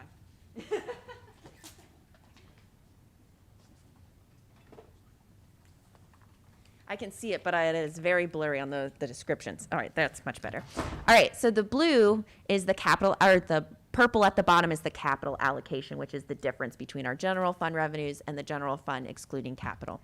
Next slide, please. The total general fund budget. So again, looking at that green section, that is the annual budget, where you then go into the breakdown between the personal expenses and the operating expenses. That darker orange/red color is the cost of our people and benefits, etc. Going to the next slide, please. This is the total general fund budget versus our actual spend. So you can see year over year, we're coming in under budget and maintaining that appropriately. Overall pretty flat. Obviously, we've seen some increases in the 2016 to 2019, but then a little bit of a decrease in 2020, and projecting it to be pretty flat over the next couple of years. Next slide, please. All right, this is looking at general fund revenues excluding capital, then budget versus actual spend, and then that unencumbered cash balance end of year is that dark blue line. So again, when you see the decrease projected for next year because we do have that deficit budget proposal, but over the last couple of years, we've added to our cash balance. And before that, again, keeping that steady. So making sure that we're balancing. It's good to have a cash reserve. We want to be able to absorb issues, but we also don't want to just start hoarding cash. That doesn't benefit the community as well. So making sure that we're looking for ways to invest those dollars into projects and things that are going to benefit the community long term, and hopefully also in turn help grow our local economy, right? Let's continue to grow that revenue amount. Going into the next slide, please. Again, this is just all of them. These are numbers that shouldn't be new to you. These are kind of what we look at on a regular basis. If you want to see a more detailed projection or have any questions on that, please let me know. If there are graphs that throughout the year would be helpful for us to report to you, please don't hesitate to let me know. I know the auditor has updated his monthly financial reports to include some graphics and baselines, which I think are very beneficial for us to just keep our eye on that ball. But overall, continuing to look at that. And in the next couple of weeks, you're going to see, as we go through capital, you'll start seeing kind of our plan expanded out beyond just this 2-year window. With that, I will open it up for questions. Mayor, we've got, as you mentioned, about $5 million over budget, budgeted over revenue for the next 2 years. So we're going to pull down, all things being equal, we're going to pull the cash balance down just a little over $10 million in 2-year time frame, correct? If we stayed on budget. Yes. Understood, you're right. So and revenues stayed at a the steady current level. levels, correct. Or no, actually the projected levels, not current Correct. levels, right? Correct. Because we know this year's levels were unusual. Unusual, yes. So I think the revenue projections at 26.7. 26.7. Does 26.7 take into account the ARPA funds that we'll receive in 22 also? Yes, that's the. Okay. Right. So we look for at that. those that couldn't hear that, I'm just going to recap. So the auditor said that does not include the ARPA funds because the ARPA funds go directly into that fund, where this is just the general fund revenues. Okay, and that's approximately 2.4 million, correct? 2.1. 2.1, excuse me. Right. Okay. In Mayor, we have this discussion every year, and I guess one of the things that struck me when our biggest expenses are police and fire, and in their expenses, the things that they mentioned tonight are the reason they were able to give back money was because they did not have a big year, in their words, as in, I didn't need a lot of flares. I didn't need a lot of extra stuff because we didn't do whatever events didn't occur. Therefore, they were able to give back significant chunks of money, which I think those two made up the majority of the money that you're giving back. Coming back into the general fund this year, 1.7, there's 700 and another, $500,000 from fire. So my question is, if we have those big years, which obviously they're budgeting for, and those big years are the 5 million over, it's going to put us in a position in a period of 2 years back in a cash balance. It's actually going to be very close to where our cash reserve is supposed to be. So my point is, the 5 million over budget, I guess to me is ultimately concerning. Normally we've been anywhere from 1.5 to 2 million, maybe 2.5 over budget at the beginning of the year, and end up getting back to neutral generally. But now we're 5. We're doubling down on that. I guess what's your reasoning for that? Well, first of all, completely understand the concern. Obviously, we're asking you to trust our departments and to assume that all things remain equal as presented in the budget. I guess I have confidence, one, in our ability to manage, two, that even in those larger years, we still were giving funds back. So yes, I think that definitely played a role in it, but I would not say that just because we had less of a certain type of incident that really caused the budget give back in this situation. So, I think the biggest thing is obviously we recognize that this is really due, the major increase is due to supply increases, which we don't have control over, and wage increases, which obviously we do have control over. However, I think it's been, noted when we were talking through the union agreements that over the last, 10, 12 years, we've only averaged a 2% increase in our salary. So, and you look at the cost of living over the last 10, 12 years, our employees have actually taken a pay cut. And so though I am not a throw money at the problem type person, I also think it's important to recognize that we are a service organization and our people are our largest investment, and we need to continue to step up and make sure that they're taken care of. And I believe that then continues to make sure that we find ways to make it work long term. And so I think I have confidence in our ability to manage this, and I think if we start seeing any sort of significant issues throughout the year, that we would work with our departments to adjust accordingly, because they know the expectation is that we are coming in below budget and adding funds back to the general fund, or at minimum break even. Mayor, I guess one thing I should know this number. I should have looked it up or calculated it before I asked the question, but of the $5 million per year over budget, how much of that is made up in personnel costs? So our budget on a regular basis is about 77% personnel costs. So the additional $5 million, is that, so can we say 77% of that $5 million is personnel? Yes, because again, we're just looking at the general fund. So really, this budget is really pretty much personnel and the minor operations it takes to support that. Obviously, we have then capital separate. Would it go on to say then that's going to be there forever? Well, there's going to be some compounding costs, and I apologize because I'm kind of reprocessing the question you asked. Obviously, 30% of that is that other category. Correct. And those are things that we are able to give back on. Those go back to the supplies and those types of items. So I have confidence in our ability that, yes, we will have some savings on personnel. As we talk about, we have a very mature workforce right now. So when we have folks that are choosing to retire, when we're replacing those individuals, it's at a lower cost. So I think you see some of that staggering play out as well. But I think we'll be able to save in really both areas. You brought up the increase. We're extending a 4.5% increase to all employees, not just our union labor. Correct. Applies to all employees. So we don't have to do that, correct? We do not. No. So your thought is that we have to do that? Is that the best interest of the city taxpayer to increase those 4.5% as was negotiated in the union contracts? Yes. And then looking at that in the out years, will you continue that? As was previously discussed with the union agreements, this year is different.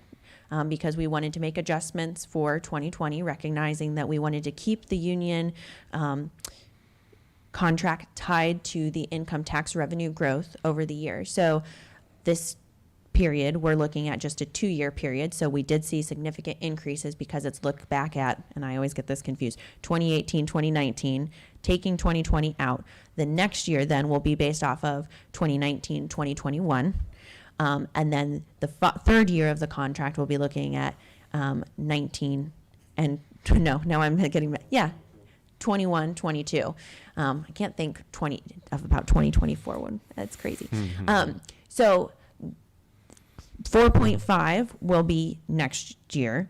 There will be, an increase year over year again the following year. And then that third year, then we'll go back to the structure of the revenue growth. So it will determine on what the things are. Now, if you think about the revenue growth structure, the reason that we have it structured this way is because this year we saw an unusual increase. So next year then would be a decrease, most likely. I hope it's another strong year and we just have another positive year. But I think what we'll see is then in that third year, things will kind of balance back out again.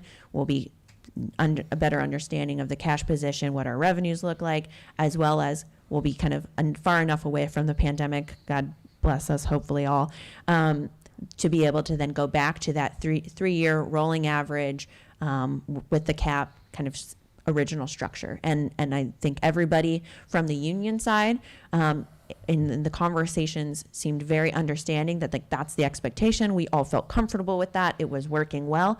And then we had a once in a lifetime global pandemic that just really disrupted. And we wanted to make sure that we are kind of level setting off of that. Rob, anything you want to add? Or because I know you were helping with that. The only thing I'd like to add is this model that was created, the last union contract, was just so unique, and it was to be able to invest in the individuals that are providing the service for the success that the city's experiencing. And if we have a downturn, that we would be able to then adjust accordingly based on income tax.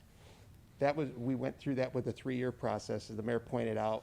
Pandemic was unanticipated, and then, hey, we're in the middle of a contract negotiation. We wanted to maintain that formula because we only went through a 3-year cycle. So we made some modifications.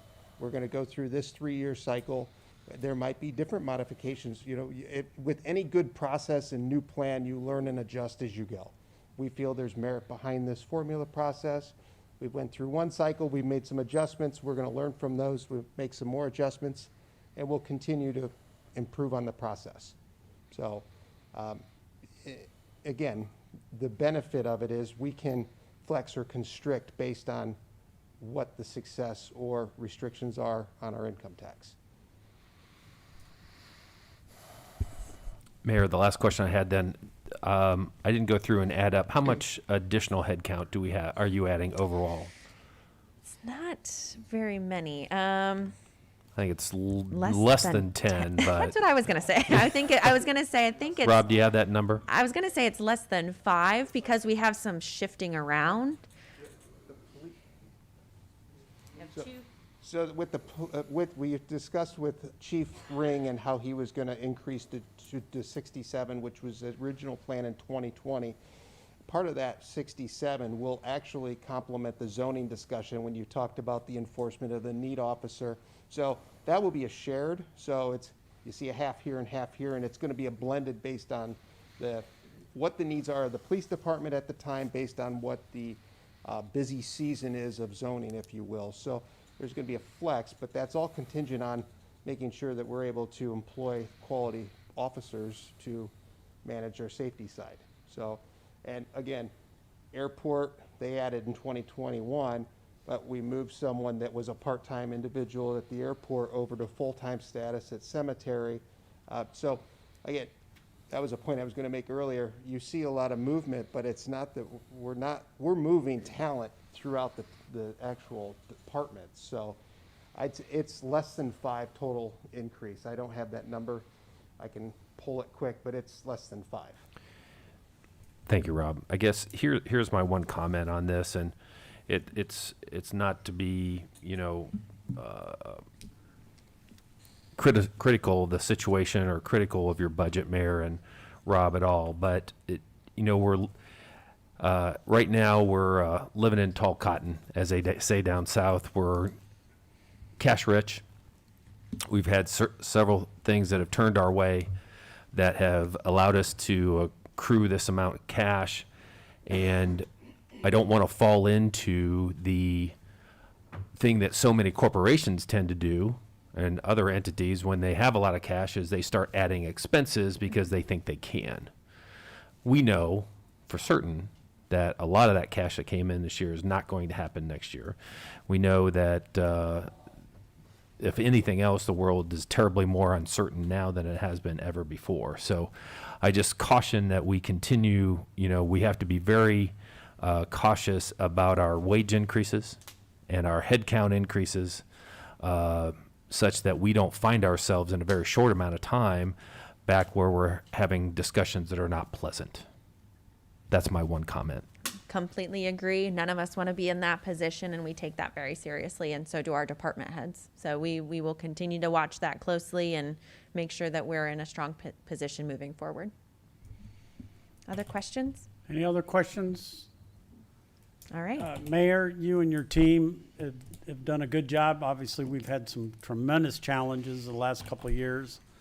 I commend you on settling our to the police and the fire contract. I think we all agreed to that. I would echo Jeff. You know, we always proceed with caution because we're dealing with taxpayers' money, and but I'm confident that you and your team will do so. So, speaking of money, I guess Jim's next, right? Jim, you get to come up and tell us how we're doing.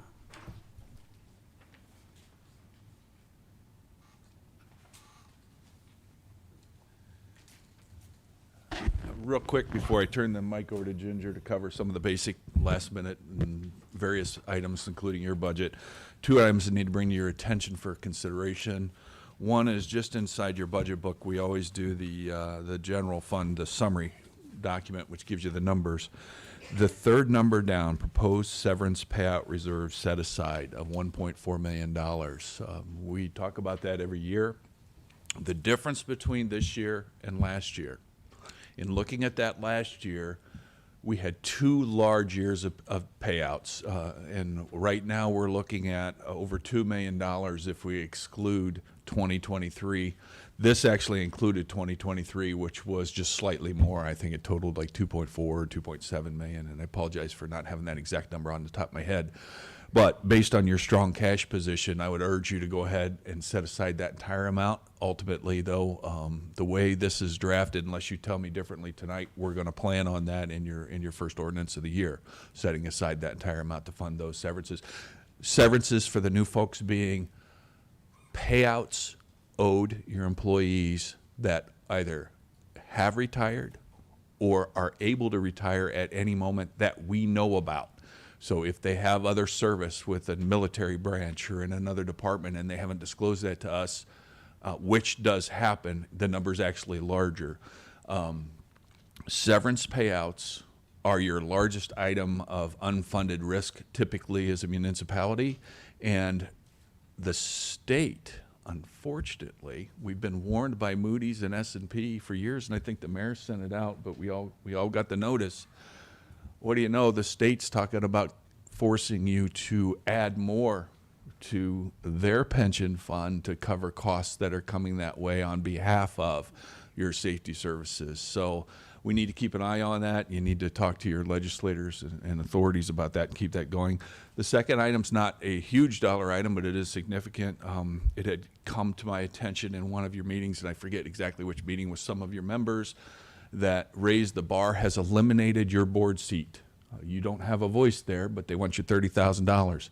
This $30,000 is in your budget. I didn't take it out because of the comments at that moment and the general, and we hadn't had a meeting or an opportunity to do it as a group. So it's there, but I want to bring it to your attention that they're asking for your money but not giving you a vote. Now, the mayor does participate in that group, but it's not the mayor's budget that's paying that money. Council was asked to pay that money, and that's one of your budget items. So those are the 2 things before I turn it over to Ginger. And if you'd like to have a conversation about that prior to Ginger coming up, happy to entertain that. Jim, real quick then,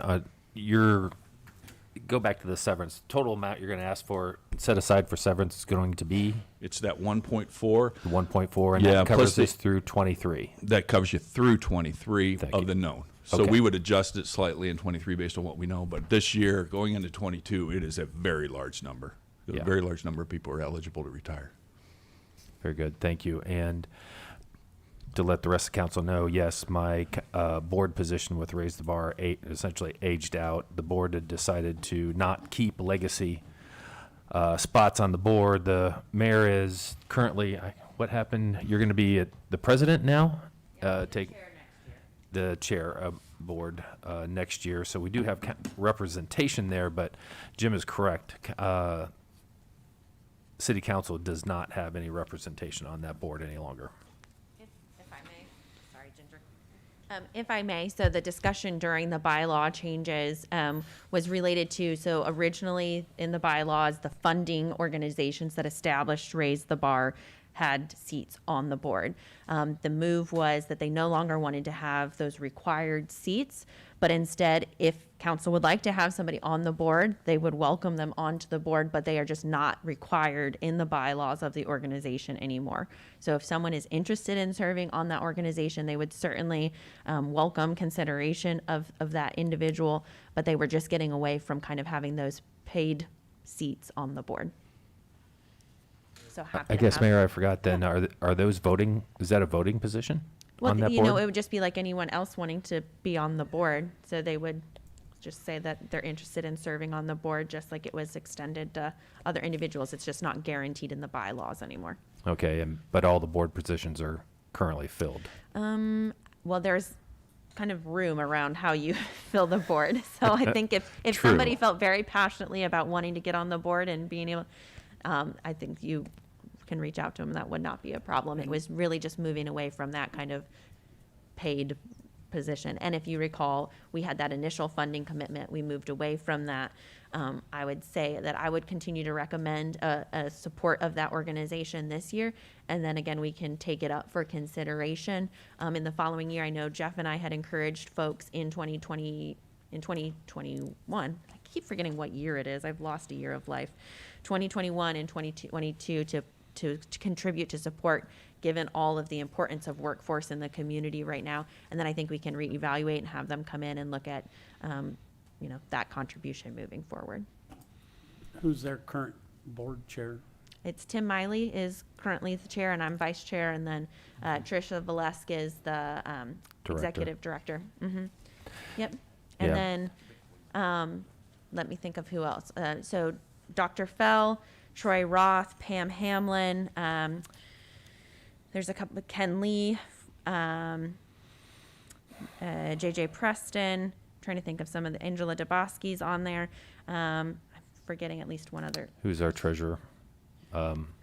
Kimberly Bash. Kim Bash. Yeah, so kind of, again, trying to get a better structure with kind of having people roll off of a board, getting new individuals on, kind of just moving away from that, well, this is the person that's just always been on that board type situation.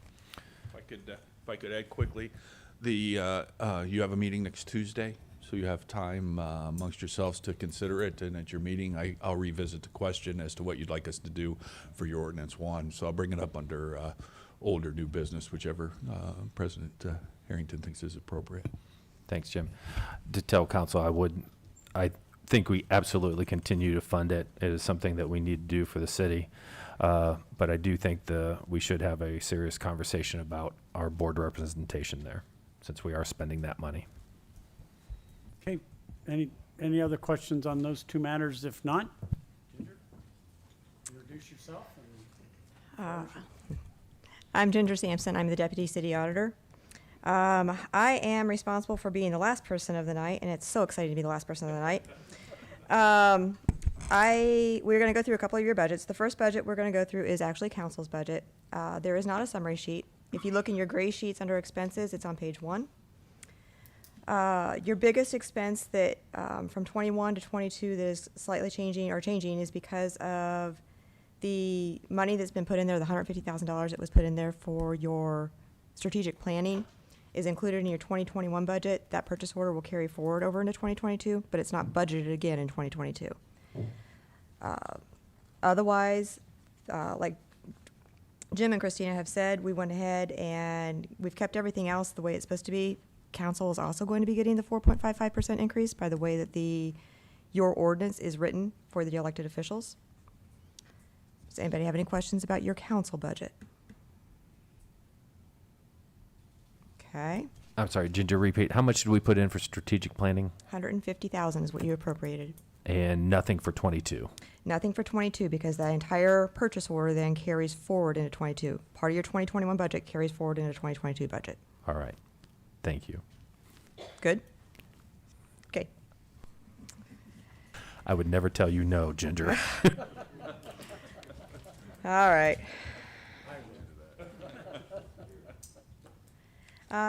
Your next budget is the general expense budget. That one is on page 18 in your budget section. General expense is the budget that basically summarizes anything that doesn't really have people involved. It's not really a budget that belongs to any one department. It belongs to the city as a whole. The first object code in that budget ends up being your jail expense. And I know you had a meeting prior to this meeting having to do with the jail expenses. I don't know what those results were because I was busy doing something else upstairs. Your jail expenses have been coming down compared to what they were several years ago. For 2022, a $600,000 number has been put in there. If that number needs to be adjusted, somebody needs to let me know based upon what your discussions were earlier. But, yes? I'm going to jump in on this. Historically, again, for the benefit of the older members and some of the new ones, this budget typically was closer to $1 million. It ranged between $900,000 and $1 million, and then about a year and a half, 2 years ago, it dropped significantly due to a change in how they were approaching things and stuff that was going on at that time. So I would have in the back of your mind, based on what I learned at your meeting early, or that 900,000 to $1 million is probably a more realistic amount, particularly with the number of folks that have been unable to give their time that were on the list that the judges addressed. And there's 57, 60 some. And they quoted some big numbers of people who haven't been able to serve. So you get back to those more traditional numbers, you're going to get back up to $1 million very quickly.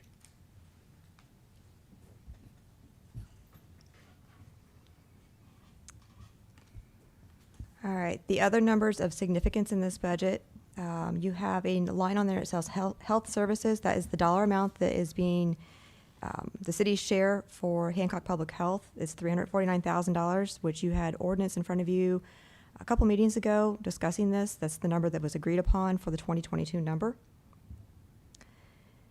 The lines on here for AEP and Hancock Wood, the two numbers together, the $370,000 and $60,000, that has to do with the amount of money that the city pays to pay for the street lighting, not the traffic signals, but the actual street lighting. The raise the bar is on there for $30,000. Again, like Jim said, if for some reason you do not want that in your budget, you need to let me know prior to formulating Ordinance 1. Otherwise, it's currently in the budget. Then the other numbers of significance are down on page 19, having to do with your subsidies. You have been traditionally subsidizing the swimming pool and the airport fund for several years. We are back to, for 2022, needing to subsidize the SCM&R, which is street construction, maintenance, and repair. It's the street fund, is what you all know that as. That needs to be, in order for you to be able to pass your 2022 budget, based upon the revenues that the street fund is going to be receiving, you have to subsidize it $400,000 out of the general fund. Otherwise, you cannot pass the street fund budget. Any questions on your general expense budget?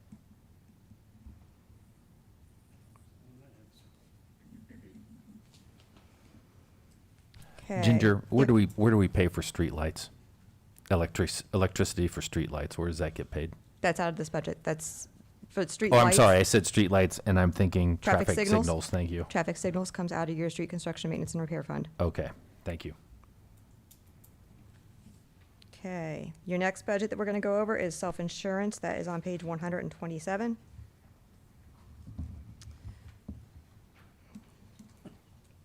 Sorry.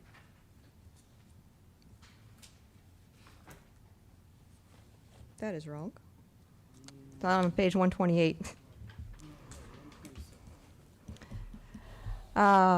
Self-insurance fund is a fund that was set up many years ago, having to do with a lot of different types of things, having to do with EPA settlements and some other things. This fund is, for lack of any other better term, this is your insurance for the things that we can't get policies for. This might be for environmental things that we can't get an environmental policy for, or other items. This also takes care of simple things like somebody hits a pothole in the road, needs to have their car realigned. It's actually the city's fault because we didn't fix the pothole.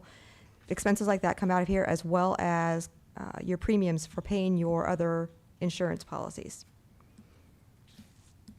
Any questions about this fund? Okay. At your next meeting on Tuesday, this fund is supposed to have $1 million principal in it. At your meeting on Tuesday, when I got done reviewing all the numbers that, last week, We determined that this fund actually needs another $70,000 to keep it at its $1 million principal. What this fund is supposed to be doing is operating off of the interest that's earned on the fund. However, the interest rates really stink for governmental entities about what we can actually invest the monies into. So in order to keep this fund at $1 million for principal, you're going to be asked to give $70,000 out of the general fund to bring it back up. Okay. Your next one is the treasurer's budget. Treasurer's budget is on page 7. Treasurer's budget is not very exciting. Treasurer is a part-time position. However, she, just like you as elected officials also, are going to be extended the 4.55% increase. The only other major expense that's kind of increased in her budget is the computer services charge. The computer services, if you've been looking at the budgets across all departments, whatever the grand total of the computer services budget is, gets allocated across all departments based upon the number of computers they have, number of applications, how many printers, everything else that they've got. So her budget is going up slightly based upon that proration.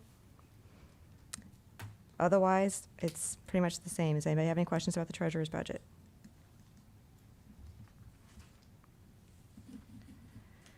Okay, the next one is the auditor's office budget. No, I told you I could say. Some of you may already know that we had this discussion last year about the staffing in our office. The plan last year was we were moving a person from our accounts payable position over into payroll. Our payroll person, Carolyn, is planning on retiring in January of 2023. We had been training the accounts payable person on payroll for 2.5 years. 2 weeks ago, he gave me his notice. He is no longer with us. Just like the story that we've also had with a lot of our interns. I am a mentor through the University of Findlay's accounting program. I've had a lot of interns in our office. I can't keep them in our office, though, because Marathon keeps stealing them. The interns go to Marathon at a first-year starting rate at $60,000. My accounts payable person that just switched over to payroll in June left to go to Marathon for a starting pay for him was $70,000. I can't continue to keep people in our office with the pay rate that I keep advertising for, or was advertising for. In order to be able to stay competitive, in order to be able to keep a succession plan in our office, again, I would like to retire in a few more years here. I have a lot of information I have to pass on to somebody else. So our budget does include money for the person I plan on training, as well as now a replacement person for payroll. It's not necessarily something that's totally glamorous in our office, but I have to be able to be competitive. Otherwise, I can't get anybody that is actually qualified to be able to do any of the jobs. It is a professional job. Our office has changed an awful lot in the 27 years that I've been with the city. We have changed from just a clerical type function to a very much a professional type function, and our duties have more than probably quadrupled since I've been there, between just grant funding and everything else, let alone add on things like the ARPA money and the COVID money and anything else that we're getting. That is the biggest change in our budget. Does anybody have any questions about our budget? Ginger, so you're going from approximately 400,000 to 550, $150,000 increase in salaries. Yes. Just ballparking it, obviously. Yep. Obviously, this is a story we continue to hear across all of our departments. That's what the police chief told us. Same thing there. So, just off the top of your head, what are you looking at on a percentage increase where you're at today to be able to get your accountant, professional accountant person versus what you're paying today? Our starting wage was somewhere in the $40,000 to $45,000 range. In order for me to be able to get anybody that's actually qualified, I have to move it into a $60,000 range. So you're at 30% increase. It's either that or Well, I'm everybody I train goes to Marathon. No. Well, darn those people. Yeah, I'd like to add something to that, Jeff. I very much appreciate the question. It's a tribute to Ginger and how she runs our office, as to how those interns feel about her and what they learn from her. And without exception, 3 of them that we really, really wanted to hire, and one in particular, the last intern we had, there were tears because they couldn't come to work for us because of the difference in wage. They just couldn't justify $20,000, $30,000 difference, you know, depending on where they were at. And losing this last person for $70,000 to Marathon, we were paying them almost $20,000 less. It's a tremendous burden, and it's unfortunate that we're dealing with it, but you're seeing it, I think, in not just police and fire, but also your computer services department. You have an ordinance on your table. I think you either just passed or about to pass. It's something unique. It's unique to Findlay because of the pressure we have with some of the local employers. But I will tell you that, and I think it's not just for your benefit, but for the benefit of the entire community, the quality of the individuals that you have working in the city auditor's office, the staff, is second to none. And as an assurance as to the type of work you're getting out of them, the state performance audit as compared to other offices around the state, and we're staffed currently exactly how those other officers were at the time the performance audit was done, said we were doing the same work at that time with 60% of the people, 60% of the staff, that any other office was doing it, and doing it excellently. So I think that's a tribute to your people, not to me, but to the people there who are doing the work. So I can't sell their skill set enough to this body. And I think it would be...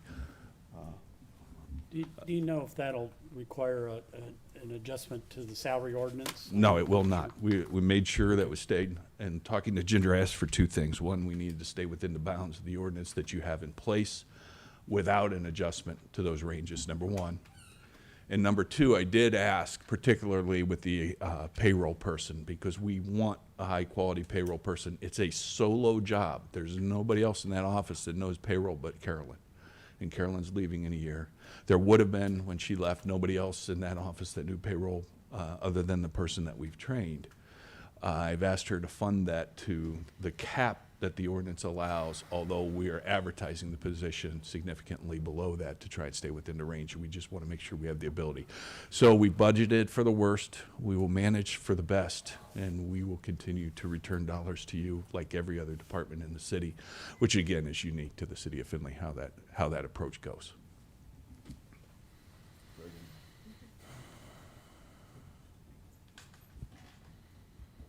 Okay. Does anybody have any other questions about the auditor's office budget? Because I have one more sheet to bore you with. Okay. In your budget book, under the financial summaries tab, the very last page is a gray sheet, kind of looks like this. This is the summary of anything else that we did not go over at all tonight at some point in time. The majority of this sheet ends up being your debt services, which the sheet is incredibly shrinking because a lot of your debt is being paid off. The other pieces and parts on here have to do with the police and fire pension funds, cemetery trust, private trust, and your special assessments for your storm sewer. And the storm sewer that we are still paying debt on is Hunter's Creek. Does anybody have any questions specific to this sheet? And the numbers that are on here are also rounded too. I wasn't going to put the cents for all these pieces. This is the one time a year I don't have to deal with cents in the CENTS form.